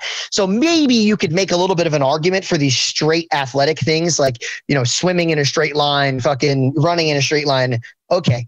But like for sports like ours, it's like, man, there's so many more important things, in my opinion, than like your immediate diet. Now, having said that, you could make a longevity argument, which is the argument that I would understand, which is like, oh man, well, maybe if you're eating healthier, you're going to get sick less, and maybe you'll recover from injuries a little sooner. And okay, so now in the longevity of your career, you know, is that going to matter? Sure, you can make that argument, and then I can understand. I just think people in fighting and in sports just get so obsessed with controlling things that they don't have a lot of control over. You know, there comes a certain point where you do everything you can to prepare, you know, and you're trying to control every little thing. This is all these little superstitions athletes have, you know, whether it's music that they listen to or food that they eat on the day that they're going to compete. And it's really all an exercise in it's all I'm trying to look for the word here. It's like trying to control the variables. Right, you're trying to control things you really don't have. Yeah. Like what you're looking for is like, you already did all the things that you could control. Like, you went to training, you did your sparring, and you're looking for extra. You know, like you're like, man, I did 99.9% of like whatever's out there. It's like, oh man, what's the 0.1% that's going to make a fucking difference today? And the truth is that the 0.1% is completely out of your fucking control, dude. You know, it's probably way more than 0.1%, but you know, it's probably completely out of your control. And that's, you know, it's an interesting thing. I was going to make a post about this at some point. I read a lot of, you know, recovery material. I have a lot of alcoholism, drug abuse kind of stuff that happened in my family, you know, and therefore codependency and things that I struggle with. And so I read a lot of, you know, material like that. And, you know, one of the things I've always kind of struggled with is I wouldn't necessarily label myself as a non-religious person. I don't fancy myself as a person who knows enough about the world to be like, oh man, there is or isn't a God, you know? But I certainly would look at myself as a much more logical, you know, kind of person and evidence-based, you know, person and these sorts of things. And so I can absolutely understand a person, you know, feeling like, oh man, you know, feeling like they are atheist or, you know, there is no God or whatever. I could see that, you know, I could at least empathize with somebody believing that, or living their life in a way that aligns with that belief. Right. But in a lot of these like self-help stuff, you know, there's this overarching principle of like, surrendering to a higher power. Right. And I think a lot of people that have that kind of more logical minded, you know, sentiment, who maybe didn't grow up with religion or did grow up with religion, but saw all the flaws associated with the people that, you know, all were preaching to them, you know what I mean? And now they have like a disdain for it or look, there's a lot of people also that have this kind of look that like religion is the root of like all evil, like in the world, which I think there's evil with or without religion, doesn't make a difference. And I think we're starting to see that now in this generation. But you know, I think it's a struggle for a lot of people in those groups to understand or to not even necessarily understand, but to agree with that sentiment of like surrendering to a higher power or a trust in God or, you know, whatever the case may be. And I can totally understand that from that like kind of logical point of view. But what happens is this, what I think is trying to be communicated. This is what I've wrapped my head around. Maybe I'm fucking dead wrong. What I think is trying to be communicated is there is a certain subset of things that are under your control. But at a certain point, you got nothing left. There is nothing else that you can do. And you might not be doing the best that you can do. You know, you might not have done all the things correctly. You might not have, but you do your best to do all those things, you know, whether it's recovery or whether you're preparing for a fight or whether it's what, you know, and this is the parallel that I've drawn. And this is what helped me reach that conclusion. You do your best to prepare. You do your best to control all the things that you can control personally within yourself, you know, whether it's studying tape, whether it's, you know, doing your drills or, you know, for some people, the you know, whatever, if it's diet for you, you know, at a certain point, you have to surrender to the fact that you don't have control over some of this. There's some things you don't have control over. Like you had no control when you were fucking 5 years old and your dad was beating the shit out of you with a belt. You know, like thankfully that wasn't what happened to me. You know, I had other issues, but it wasn't anything that severe. But you had no control over that, man. The fuck were you going to do? You were fucking 5. Yeah. You know what I mean? You had no control over, something else, some other thing happening in your life. Let's say you're in recovery. You know, you had no control over something else happening in your life that might put you in another downward spiral that might make you relapse or whatever the case may be. Like, sure, you have control over yourself and, you know, you hope that you're going to be able to prevent yourself from doing that. But man, that kind of thing happens to people. You know, something fucking crazy happens. All of a sudden they're doing the same drugs that they were trying to recover from, you know, before, wherever the case may be. Like, there are just going to be some shit that fucking happens in our lives that we just don't have fucking control over. And at a certain point, you just got to be able to accept that and go, hey, I did everything that I could do personally. And the rest is in, and here's the hard part, God's hands. Whoever's fucking hands. It doesn't matter, dude. Higher power, Mother Nature, whatever the fuck you want to call it. And that's the hard part, is people have trouble saying it's God. I don't care if you say it's God, but that's all that's trying to be communicated, is that it's not all in your control. And dude, I'm a fucking control freak to the nth degree. Don't get me wrong. I want to fucking micromanage every little bit, just like my mother did when I was a kid. But there are just some fucking things that are out of your control, and you just got to accept that. And that's all I think they're really trying to communicate by saying surrender to a higher power. Just surrender to the fact that you don't have ultimate control over everything. You just don't. And I think that's so important for a fight, so important for recovery, so all these sorts of things.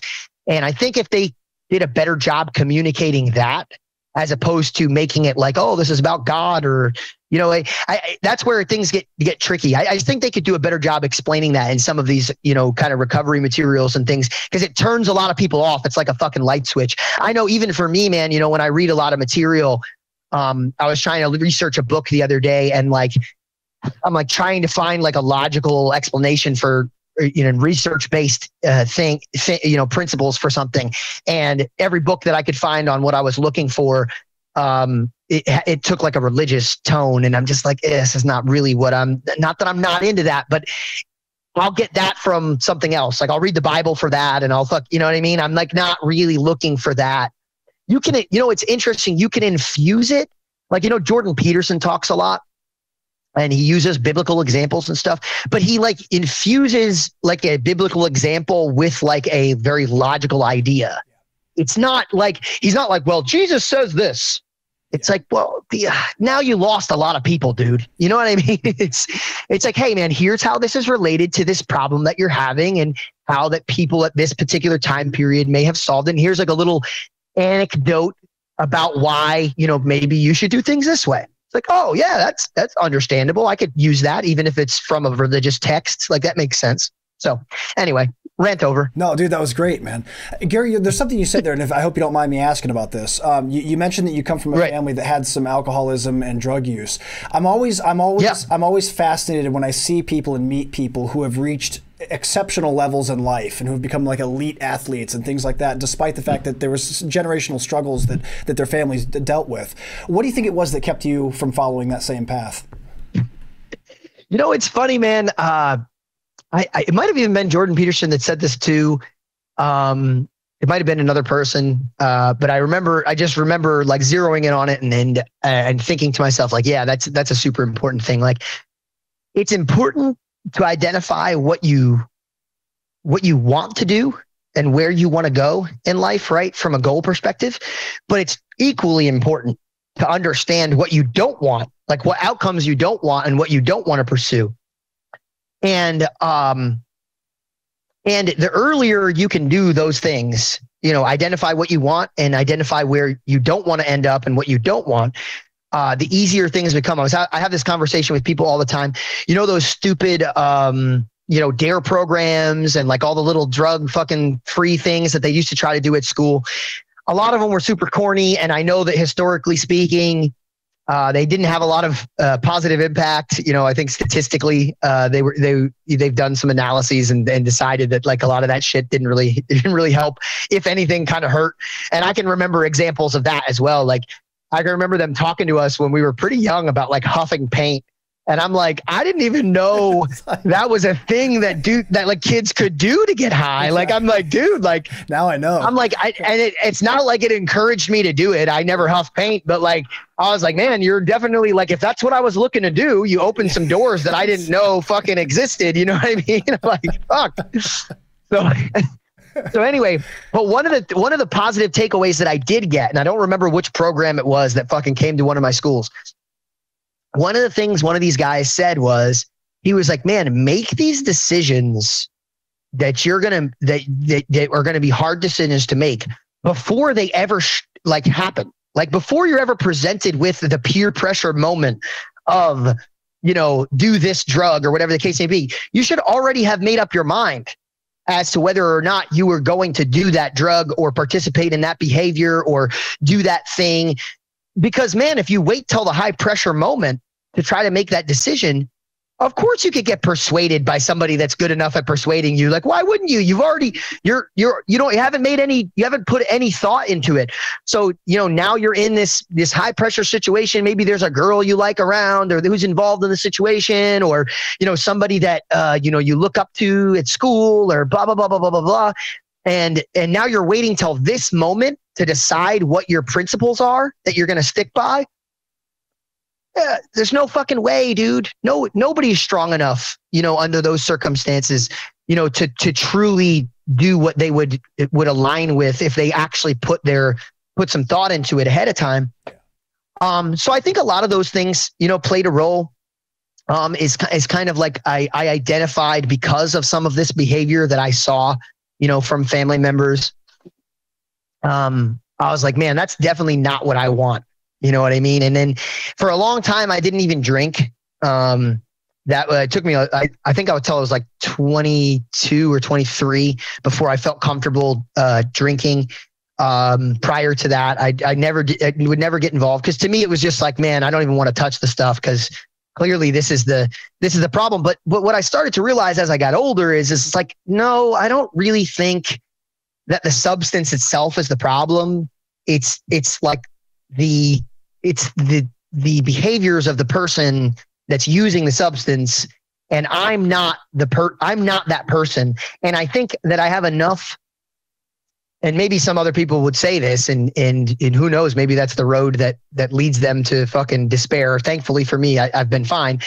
But I feel as though if I'm pretty well attuned to what steps are taken that lead you down this path, and I can see, from a mile away, for example, okay, like I've drank now 3 days in a row, and it's like, oh man, that seems like that's not good. You know what I mean? It's like that could easily spiral into a problem. Or, one of the things I'll tell people is like, there's always a reason to drink. There's always a reason to fucking get high. So if you let every little thing in life, it doesn't, because some people will take the mentality of like, oh, well, I only drink when like something good happens. You'll always find a reason to say something fucking good happens. You think you're doing the healthy thing. You think to yourself, oh man, like, well, I only drink like when I celebrate or whatever the case may be. It's like, dude, your buddy's birthday is going to be tomorrow. Then it's going to be Easter. Then it's going to be, fucking some Jewish holiday. Then it's got, you'll find a million reasons. I mean, when we were living in Puerto Rico, that was Puerto Rican culture. It's like, oh man, we'll find any excuse to have, a vacation. Right? So like before you know it, you're drinking every fucking day. Yeah. So it doesn't matter. Like you can't have like these reasons, these just reasons where it's like, oh yeah, well this is a good time, unless you have an underlying backbone principle where you're like, well, hey man, even if this is a reason where I would normally drink, even if it's normally I might do this during a celebration, it's like, well yeah, but I drank yesterday, so today I don't drink. You know what I mean? It's like, or, maybe you put a bigger gap than that. Like for me, I try to stick to like, 2 days a week, maximum, and like obviously a certain number of drinks and these sorts of, I'm much more on it because I know it could be a potential problem. But yeah, I just realized I'm not these family members.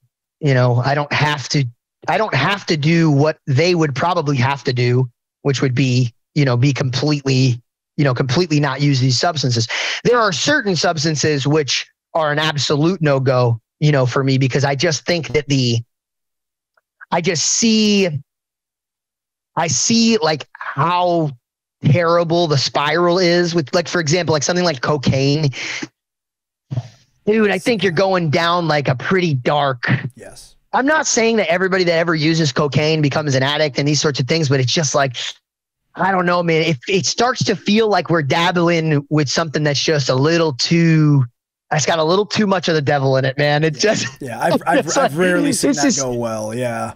Right. You hear so many stories where it's just like that just becomes like a person's life is like trying to get cocaine and do that all the time. And it exacerbates all the other problems, right? It's like, well, what's part of the reason people are using cocaine? So they can party longer, right? So it's like now you're using cocaine, you're probably drinking way more than you would have if you weren't, because dude, for me, I don't know about anybody else. It's like, I have like 3 drinks in my system, maybe tops 4, and I'm fucking tired, man. Especially in my 30s. Yeah. Holy shit, dude. Like I'm out. Yeah. I want to go to sleep, like same thing with like smoking weed or whatever. It kind of has a natural point at which it's like, yeah, I'm not going to participate. I'm not feeling good anymore, doing this thing. And I think something like a cocaine, And again, no experience doing it, but allows that kind of takes that roadblock out of the way. It's like, oh yeah, you could just keep doing this till the fucking cows come home. No problem. Do this for a fucking week straight, So I think there's things like that where I like put like a hard stop, and I don't think I ever will get involved with, but yeah, I don't know, man. I think some of the bad examples, let me understand what I didn't want, that helped. But for some people, the opposite happens, man. The people that they love and care about in their lives do those things, and then they look at it as normal. And in some ways it did fuck me up, because even though I definitely was careful enough to not get involved in the addiction of the drugs and alcohol stuff, the comfortability of being around people that did those things made it so that, like, for example, when I got into a relationship with somebody, I was way too comfortable with them having a drinking problem. I looked at,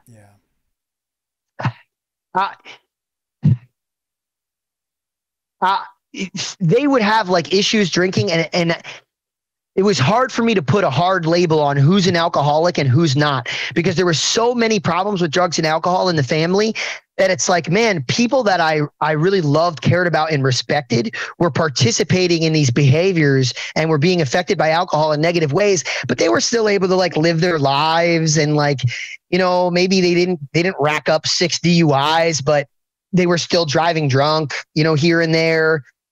They were, getting thrown out of bars, or, whatever or maybe they had a night where they just had like a really aggressive altercation with their significant other where they were yelling and screaming, and all those behaviors just started to get normalized. And now you're trying to, get close to a partner in a relationship, and you just take that for granted. You just go, oh yeah, that's what's supposed to happen. Like, of course my partner's going to get so drunk that they fall asleep on the toilet.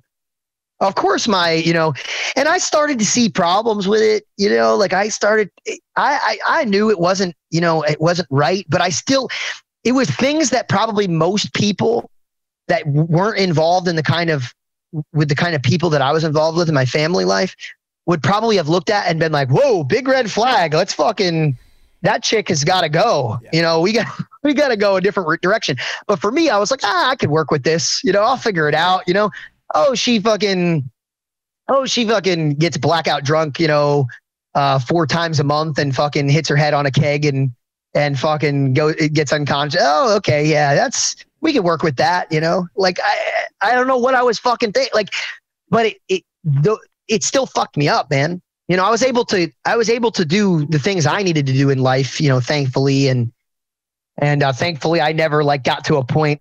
Well, I moved in with one of those chicks, and it did not go well. Only lasted like 3 months, but thankfully it didn't impact me in the long run. But I mean, I definitely would have been better off otherwise. So I always say, like, with stuff like, even when you think everything's going fucking great, like looking at my life, and the successes that I've had and all these sorts of things, you could so easily say like, oh, dude, you're doing great. You're doing great. You don't need help. Why do I need help? I'm making money. I'm doing what I love. Dude, so wrong. You are so wrong to believe that just because you've achieved some level of financial success or like life feels like it's going good, that like you don't need any help, like especially like spiritually, emotionally, whatever the case may be. Like, dude, therapy for me, I still go to therapy once a week, has just been so fucking helpful, man. And it's not this thing where I need a therapist because I'm having some fucking, bipolar disorder, fucking crazy, fucking issues. And, that's not to talk shit about somebody that does need that, but it's just to much more normalize it to the degree, which like those things that I was talking about in terms of like normalizing the behavior of like significant others and shit. It's so easy for you to not be able to see that as a person living your life. Because why would you? That's normal to you, and it takes that third party who's not, as emotionally invested, and their job is to like see these things sometimes for you to really see, some of those things and to see these patterns that you might be recreating. I always say, like, you're doing yourself a real disservice. Like, if you don't really investigate why you feel the things that you feel, why you think the way that you think, why you want the things that you want. Maybe it's you. Maybe it truly is you that wants the things that you want and feels the way that you do. But maybe it's because, your mom has screamed the same mantra at you since you were fucking 5 and you never really thought about it. And now that's just what you believe. Now you just walk around and you think that that's how things should be done. And but you never really critically investigated it. I don't know. And I think it's really easy. It's much easier to do that with a third party person that doesn't have a bias. That's not to say that all therapists are created equal. Some fucking suck. Don't get me wrong. But, I think if you can find somebody like that, even if you think everything's going great in life, like chances are it's going to be helpful. It's very few and far between people that get away with living an entire childhood and life without dealing with something that they don't realize has like impacted them in a negative way and could use some help from therapy to kind of help sort out. It's almost like just like somebody kind of like guiding you through your own introspection. You don't have to look at it like this, like medical clinical thing. It's just a non-biased third party, just kind of guiding you through your own, your own mental, processes about critically thinking about the decisions that you're making in your life, Yeah, there's something I wanted to say there too, is that, a lot of times on the show, I've said that in my life, jiu-jitsu has been the best therapy I've ever found. I think it's important to emphasize that seeing a therapist is something that is tremendously beneficial for everyone that I know that does it. I had one for a long time. And I really encourage anyone out there that's dealing with anything to definitely go do it, man. There's nothing, like Garry said, it's like having a third party guide to get through things. It's awesome. So good for you for doing that. Secondly, Garry, I think that it's awesome that you said that what motivated you to break the generational cycles that you had in your family was not so much dreaming about what you wanted to be, but thinking really heavily about what you didn't want to be. And that's a very strong motivator, man. So it's really cool that you said that. I like that a lot. Garry, let me ask you this, man. Switching back to the Pummel. What's your favorite video game of all time? Yes. Real quick though, I just want to touch on one last thing in that subject. Please do. I will say though that for every time that you see somebody like me who got through all that shit and became successful, you are going to find underlying people that set a good example, that did the things that those other people weren't doing well for you. They showed you, and you have to seek these people out, man. I was very, very fortunate to meet a man like Tom the Blast. I was very, very fortunate to have my stepfather come into my life.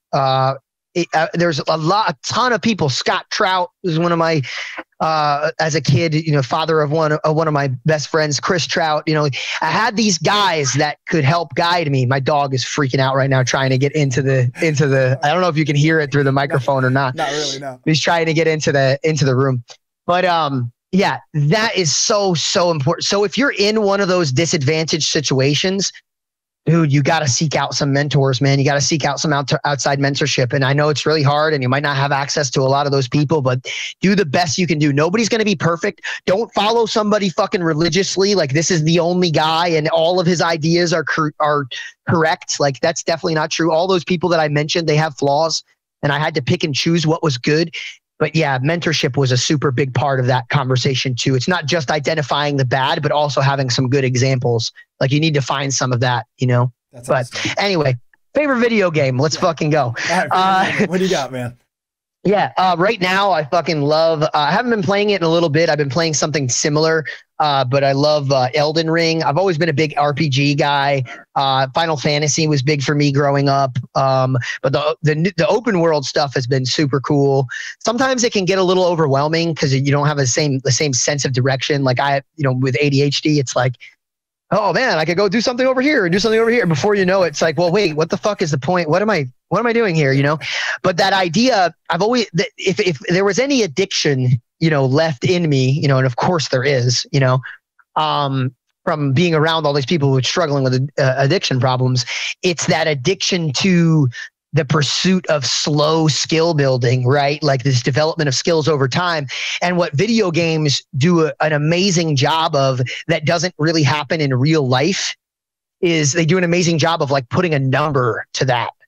You know what I mean? It's like, oh, right, I worked out this many hours on this thing and I can see my level raising by, 10 or 5 or whatever the case may be. And it's like a hard, line, like, all right, I have reached this, this level of mastery. Right. And unfortunately in real life, it doesn't really work out that way. Like you need like real results. Like I need to go like fucking fight somebody and find out. Right. Or play the guitar well and have people tell me like, oh yeah, that sounds good or whatever the case may be. Right.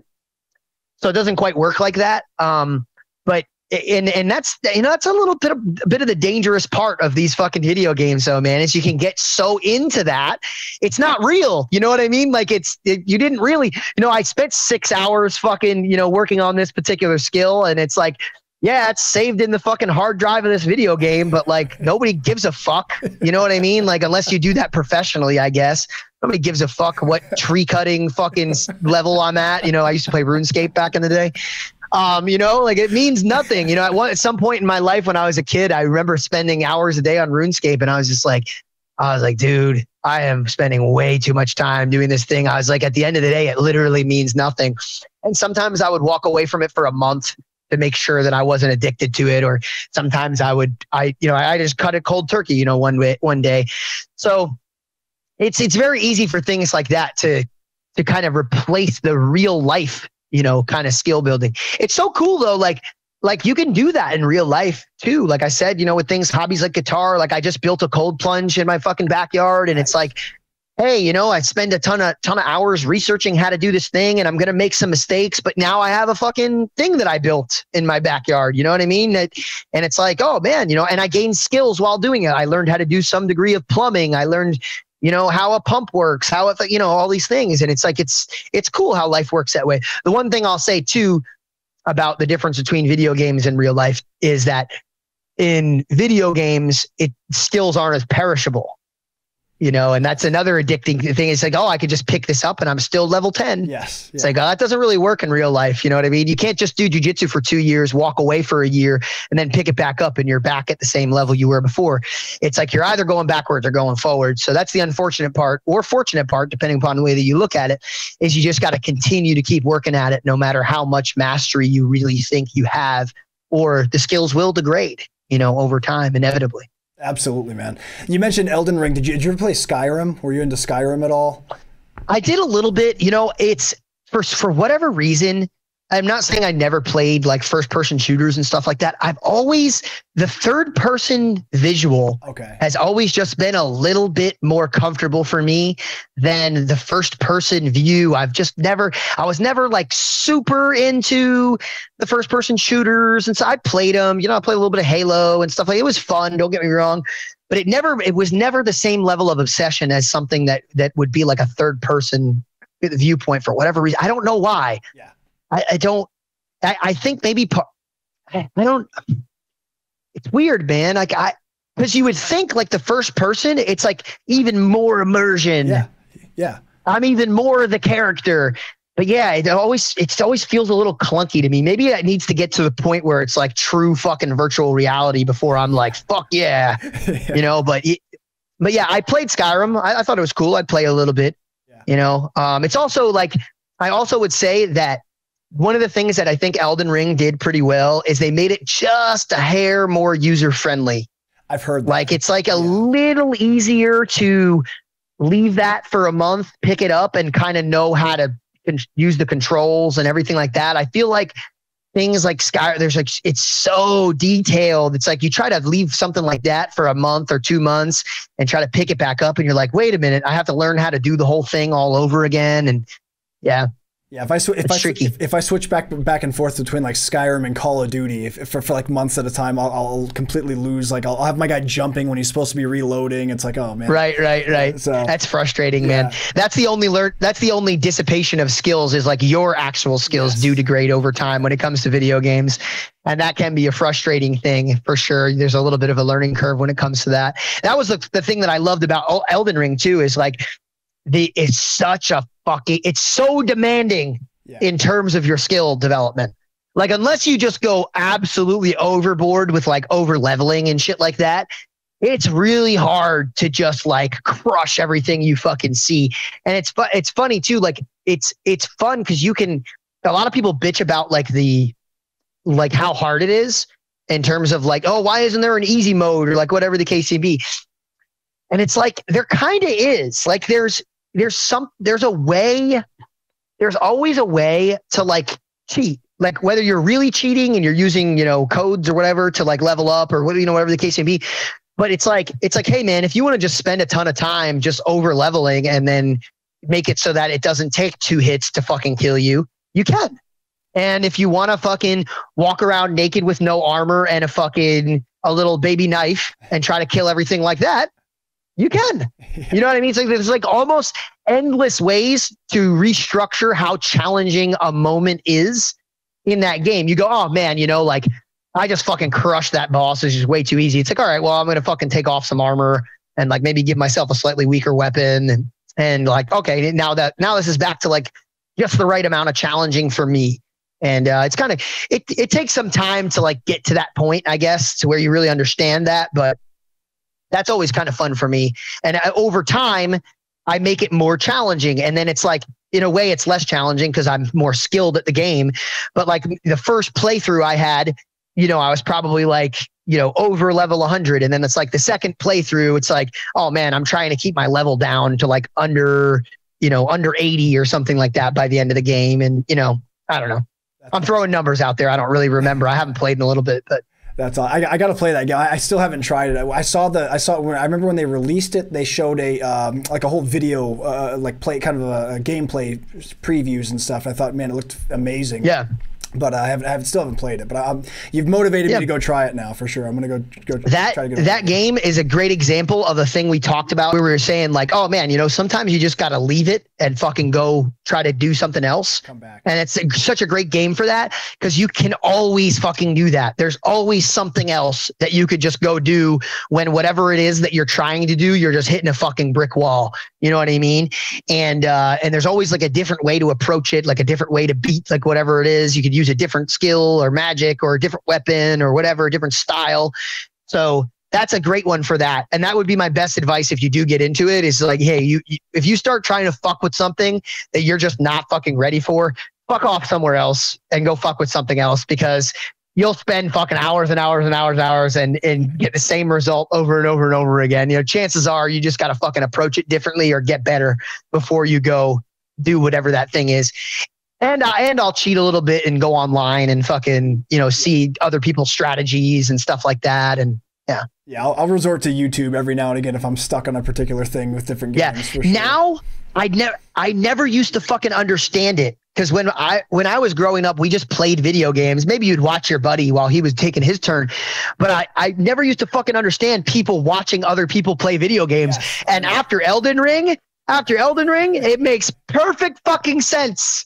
It's like I can't even imagine playing this game without watching somebody else fucking do it. It's like, fuck man, sometimes you go to try to go to a certain area and I can't even figure out how to jump correctly to fucking get wherever the fuck I'm going. I'm like, dude, if I have to fucking fall off this cliff one more fucking time, I'm going to blow my brains out. So I got to watch somebody on YouTube try it and see how they're fucking approaching this, Yeah, 100%, man. I remember growing up, there's always the kids that had the subscriptions to the magazines, to like the game, the walkthrough magazines and stuff.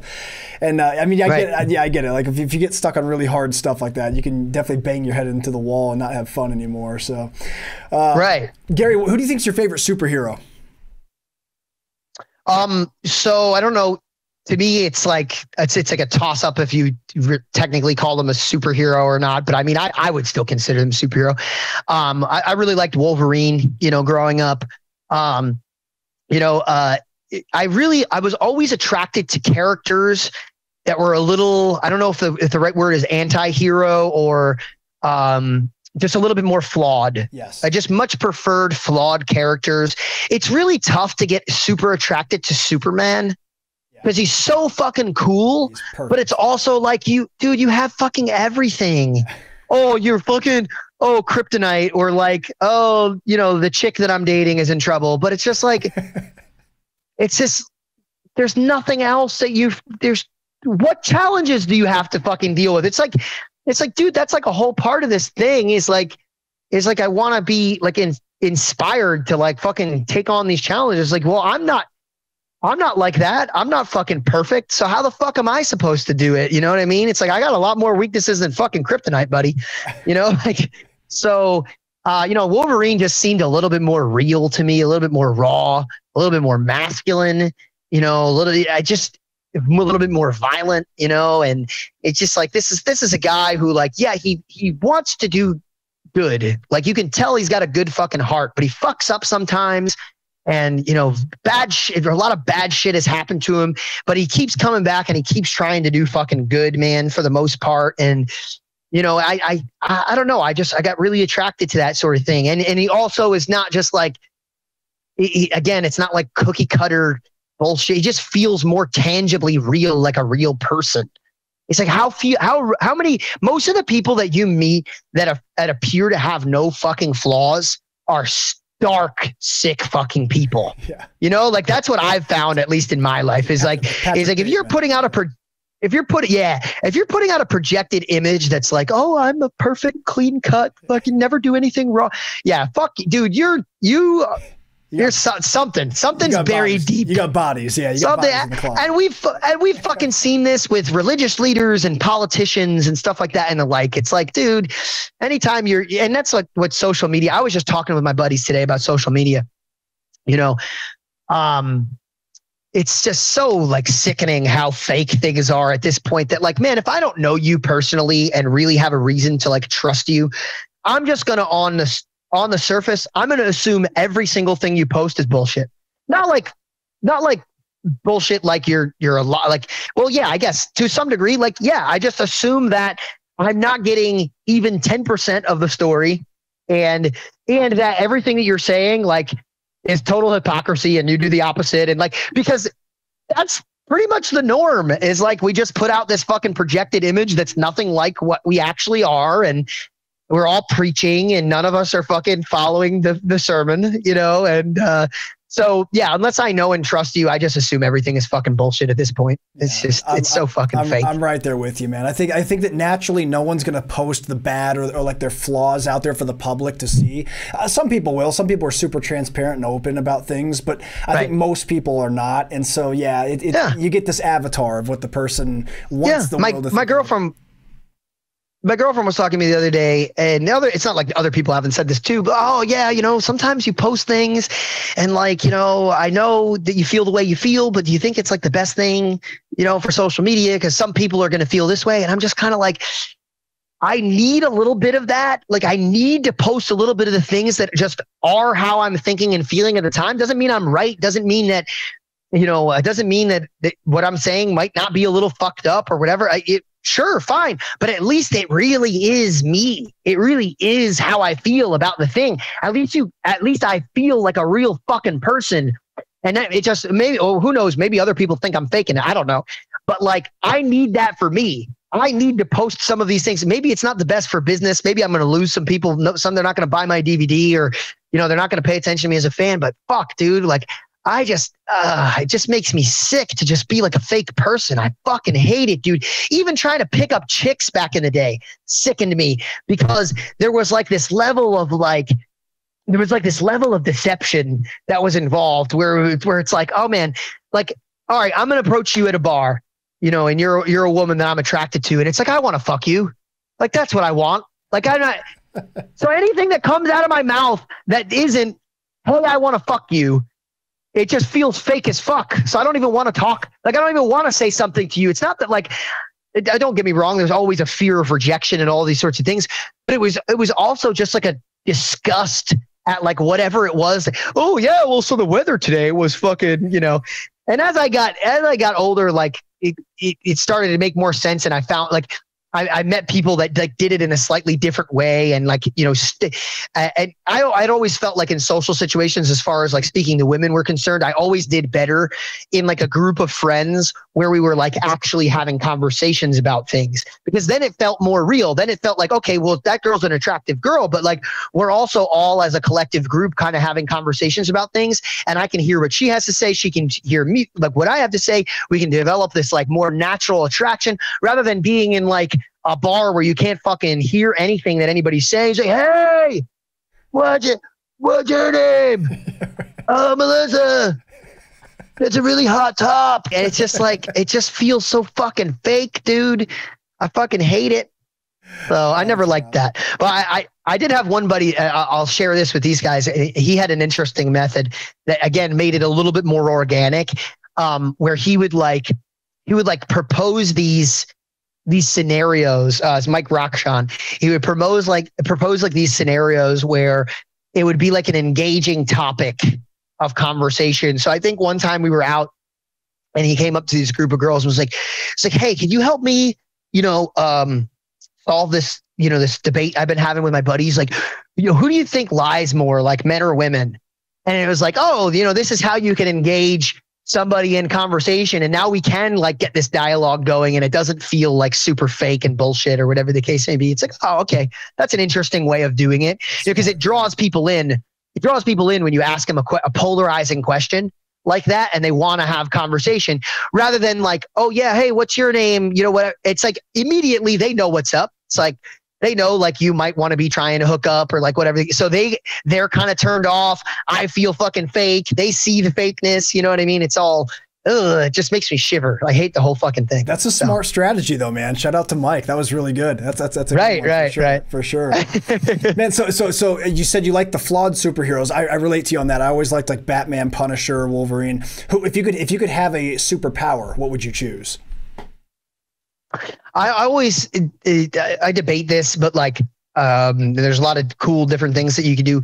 I always say like something along the lines of some level of like super intelligence, like would probably be the way that I would go. I always, even though it's not my favorite superhero, like the Tony Stark kind of thing is definitely a cool, it's definitely an attractive, subset of like the superhero genre to me. As far as like superpowers are concerned, because when I'm thinking about like the different things, different powers and things that you could have, again, it's like some stuff feels like a little bit too much, like a little bit too much power, and it would feel like it would almost start to feel like not fair. It would almost start to feel like. Oh man, if I can fucking, shoot laser beams out of my eyes or fucking, teleport to a different fucking place or whatever.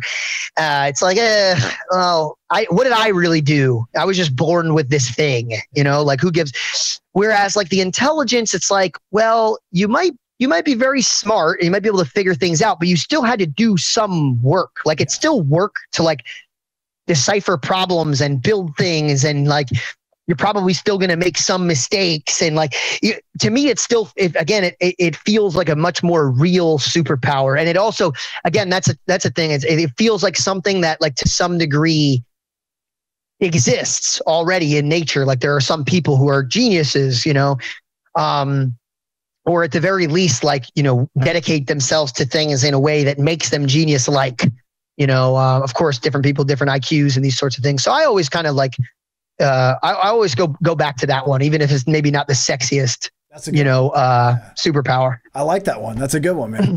Final question for the Pummel game, Gary. If a zombie apocalypse breaks out right now, what's the first thing you do? Ooh, man. I'm like underprepared as far as I'm concerned, man. I got to amass, like, first of all, before the fucking zombie apocalypse, like, I really hope it just can wait like another few more months. I got to get way more guns and ammunition. I'm already talking to my buddies, like, listen, if we all get together and we get a fucking compound, I was like, one of you guys can learn how to make bullets. I'll learn how to use the fucking 3D printer. It's just like, let's fucking make this happen.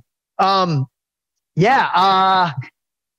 sure. I'm going to be, it depends on how much access, to communication I have, but I would try my best to quickly get a group of people together that I believed were well equipped to, to hang and be able to fucking defend themselves. Those were the two things I'd be looking for, is a group of people to help, band together, resource wise, and to be able to help survive. And the other thing I'd be looking for is like the most robust shelter possible. Right. Some sort of castle or, with a moat or fucking, some fenced in area, something that, that you could easily guard You know what I mean? Those would be it seems like they would be the two most important things. Resources would be a big one, but it's kind of like if you don't have the means to defend yourself and you don't have something defensible, it's like the resources are only going to last so long before they get stolen or you get fucking killed by the zombies. So those are the two things that I would be concerned most about. Good plan, man. Well, you're also in two good advantageous positions. You live in Texas now, and secondly, you know Tim Kennedy. So that's like as far as contacting the right people, like.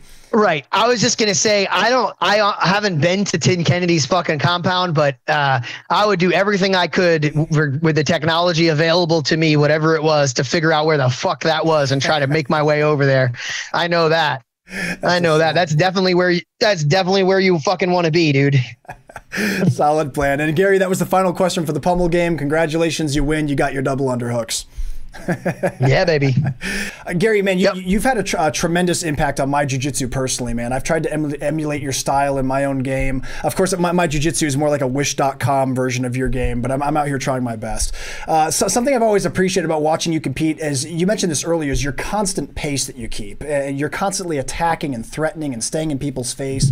It's a very aggressive style that's both effective and exciting to watch. I wanted to pick your brain about something that I don't think I've heard you talk about this before, but it's the idea of harnessing aggression. There's a lot of people out there that train jiu-jitsu that struggle to ramp up the intensity, and they have a more like reactive and kind of passive game, which can lead them to feel less offensive in roles and matches. What advice would you give to a student who wants to learn to be less passive and more assertive on the mats? It's kind of funny that you say that, because as much of an attacking style as I have, I also have a very much counter-attacking style, especially earlier on, speaking to this idea of like, hey man, if I want to just get a hold of you, I'm going to like let you beat me in certain ways. Like there's certain battles I let you win so we can just fucking get attached, so we could do something, we can actually grapple. For example, is every once in a while you're going to see me in a standing position and like, yeah, man, I'd love to fucking hand fight you and get to the arm drag and take you down. But like, fuck, dude, sometimes people are just such a pain in the ass and they're not letting you make any like offensive grips, and they're so concerned with you getting to an offensive position. So I'm just like, hands up, man, go ahead, get a fucking underhook, get your rear body, whatever you need to fucking do. And let's go from there. Now I'll attack you because you're attached to my body. So, what I would say is like, you don't always have to be the one that initiates the offense. It doesn't always necessarily have to be that way. You can be in a defensive situation and then initiate the offense. And it's often once you can actually get that fucking offense going, that it's so much easier to parlay that into more and more offense. There's a few different places where you're going to have opportunities to attack your opponent. When your opponent attacks you, right? Because they've got to extend themselves to some degree. I go for an arm bar. I go for, for example, this is one that's a common thing. Like, let's say I'm on top of somebody and they go for a Kimura. That's like an instant potential armbar attack for me as the top man, right? I can throw my legs over your head and go for the armbar. If you didn't go for that Kimura, I wouldn't have the ability to extend your arm to go for the armbar. You could have just kept your arms in like this the entire time. So it's like, hey man, if I leave my fucking elbow out a little bit like this and you fucking take up the Kimura, now I'm able to, it's going to seem like I'm attacking, because as soon as you go for that fucking Kimura, I'm jumping on your arm. But in reality, I'm counterattacking. I just presented you with something to attack so that I could get the game going, because I know I have a reliable follow-up to your attack, So that's what I would say is if you struggle, I fucking struggle with this stuff sometimes. If you're hand fighting somebody, you're just like, I can't fucking win the hand fight. Fuck the hand fight. Let them win. Give them something. Give them your leg. Give them your fucking. Now you have to get good, obviously, in order to be able to do these things. But give them something. Give your, at a high level. I think this is very important. Like, dude, you got two guys that are very, very good. They've seen all the moves of the sport. Like, they're going to be really good at all of these battles. So it's hard to beat everybody all the time in every area. We can't all be Gordon Ryan, okay? It's hard to win every inch of a fucking altercation. So, man, let them have a little bit of something that they want. And I think this was in my Habits, Highly Effective Habits DVD, but it's in like other DVDs as well. Let them have, and I can think of numerous examples where I've done this, Wagner Hosha, ADCC trials.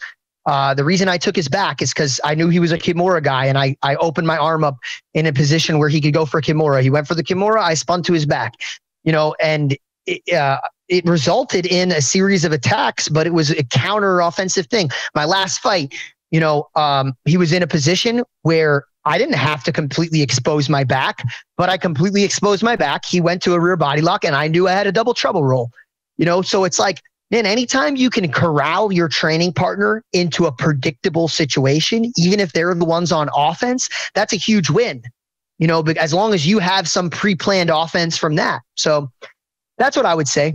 That's excellent. There's probably a lot of other shit to say too, but that's one cool thing to say. Absolutely. No, that's excellent, man. Let me ask you this. Your style, you're someone that's blended so well aspects of wrestling with jiu-jitsu. What do you think are some key points that you would advise people with a wrestling background when coming into jiu-jitsu to make sure that they can still keep their wrestling skills very useful and relevant in jiu-jitsu without putting themselves at risk? Oh man, just work on the things that aren't a part of your sport. You already got the stuff that's part of wrestling, like that shit's down. Work on the integrated skills, the things that can't happen to you in wrestling. You just need to practice those things. Fucking put yourself in a front headlock situation with people a million fucking times, so that they go for a bunch of, take a bunch of this is honestly what I would do. I'm like, oh man, I'm afraid to take a shot because I'm going to get guillotined. In training every fucking day, I would take bad shots on purpose, give you my neck, and then we would go from there. And it's like, hey man, you're probably going to get choked a million fucking times, but eventually you're going to figure it out. You know what I mean? Like eventually you're going to figure out more and more solutions to that problem. And then of course you can also work on your preventative solutions to that problem. Maybe as you go for your shot, you're holding on to a wrist. There's different ways to dissect a problem. And I think I think the way I best broke this down was in my Exit the System DVD. Like, it's not always defend the attack while it's happening. There's like preparatory things that you can do. There's prevention. There's like prevention. There's like while the attack's happening, and then there's like when the attack's super deep. And like that's kind of how I like to break things down. And it's like, work on those three things. It's like, all right, what can I do to prevent getting guillotined? Okay, like within reason, because you could, if you take that too far, you go, oh, I could never shoot. You know what I mean? Like within reason, it's all about limiting risk, not completely removing it. You can't fucking completely remove it. Otherwise, why the fuck are we even doing this? Fighting is fucking scary. That's the whole point. It's hard, but yeah, you try to eliminate as much of the risk as possible, and increase the chances of winning as much as possible. So you do some prevention, you do some stuff where you're like kind of halfway into a defensive situation, and then you do some stuff where you're fully into a defensive situation. So yeah, man, bait shit on your training partners to force yourself into the spots you're going to get put in your matches, and work from there. That's outstanding. I love it, man. Well, for anyone out there listening, Garry has 7 different instructionals with us, with more on the way. The one that most relates to the wrestling side of his game is called Shoot to Kill. It's a great instructional, one of my favorites. I think it's also the only instructional in the entire library where the instructor roasts the viewer a few times throughout the dialogue, which I thought was an awesome touch. I wasn't expecting it. I was rolling laughing. But guys, really great content. So make sure you guys check that out. Shoot to Kill right now on BJJFanatics.com. Garry, in closing, man, what are some of your major goals for 2024? What are some things you hope to accomplish by the end of the year? Win that one championship 155-pound title, man. I just we've been working really hard in the MMA stuff, and it's something that means a lot to me to be able to hold a title in a major organization. So, that's what I'm going to be pushing towards. We'll see how it goes. I got a fight with Martin Nguyen January 28th. So that's going to be the first they're the last step, I guess, before I think I'd be in title contention again. And just do whatever it takes to get that title. And, if I have an opportunity to do ADCC, awesome.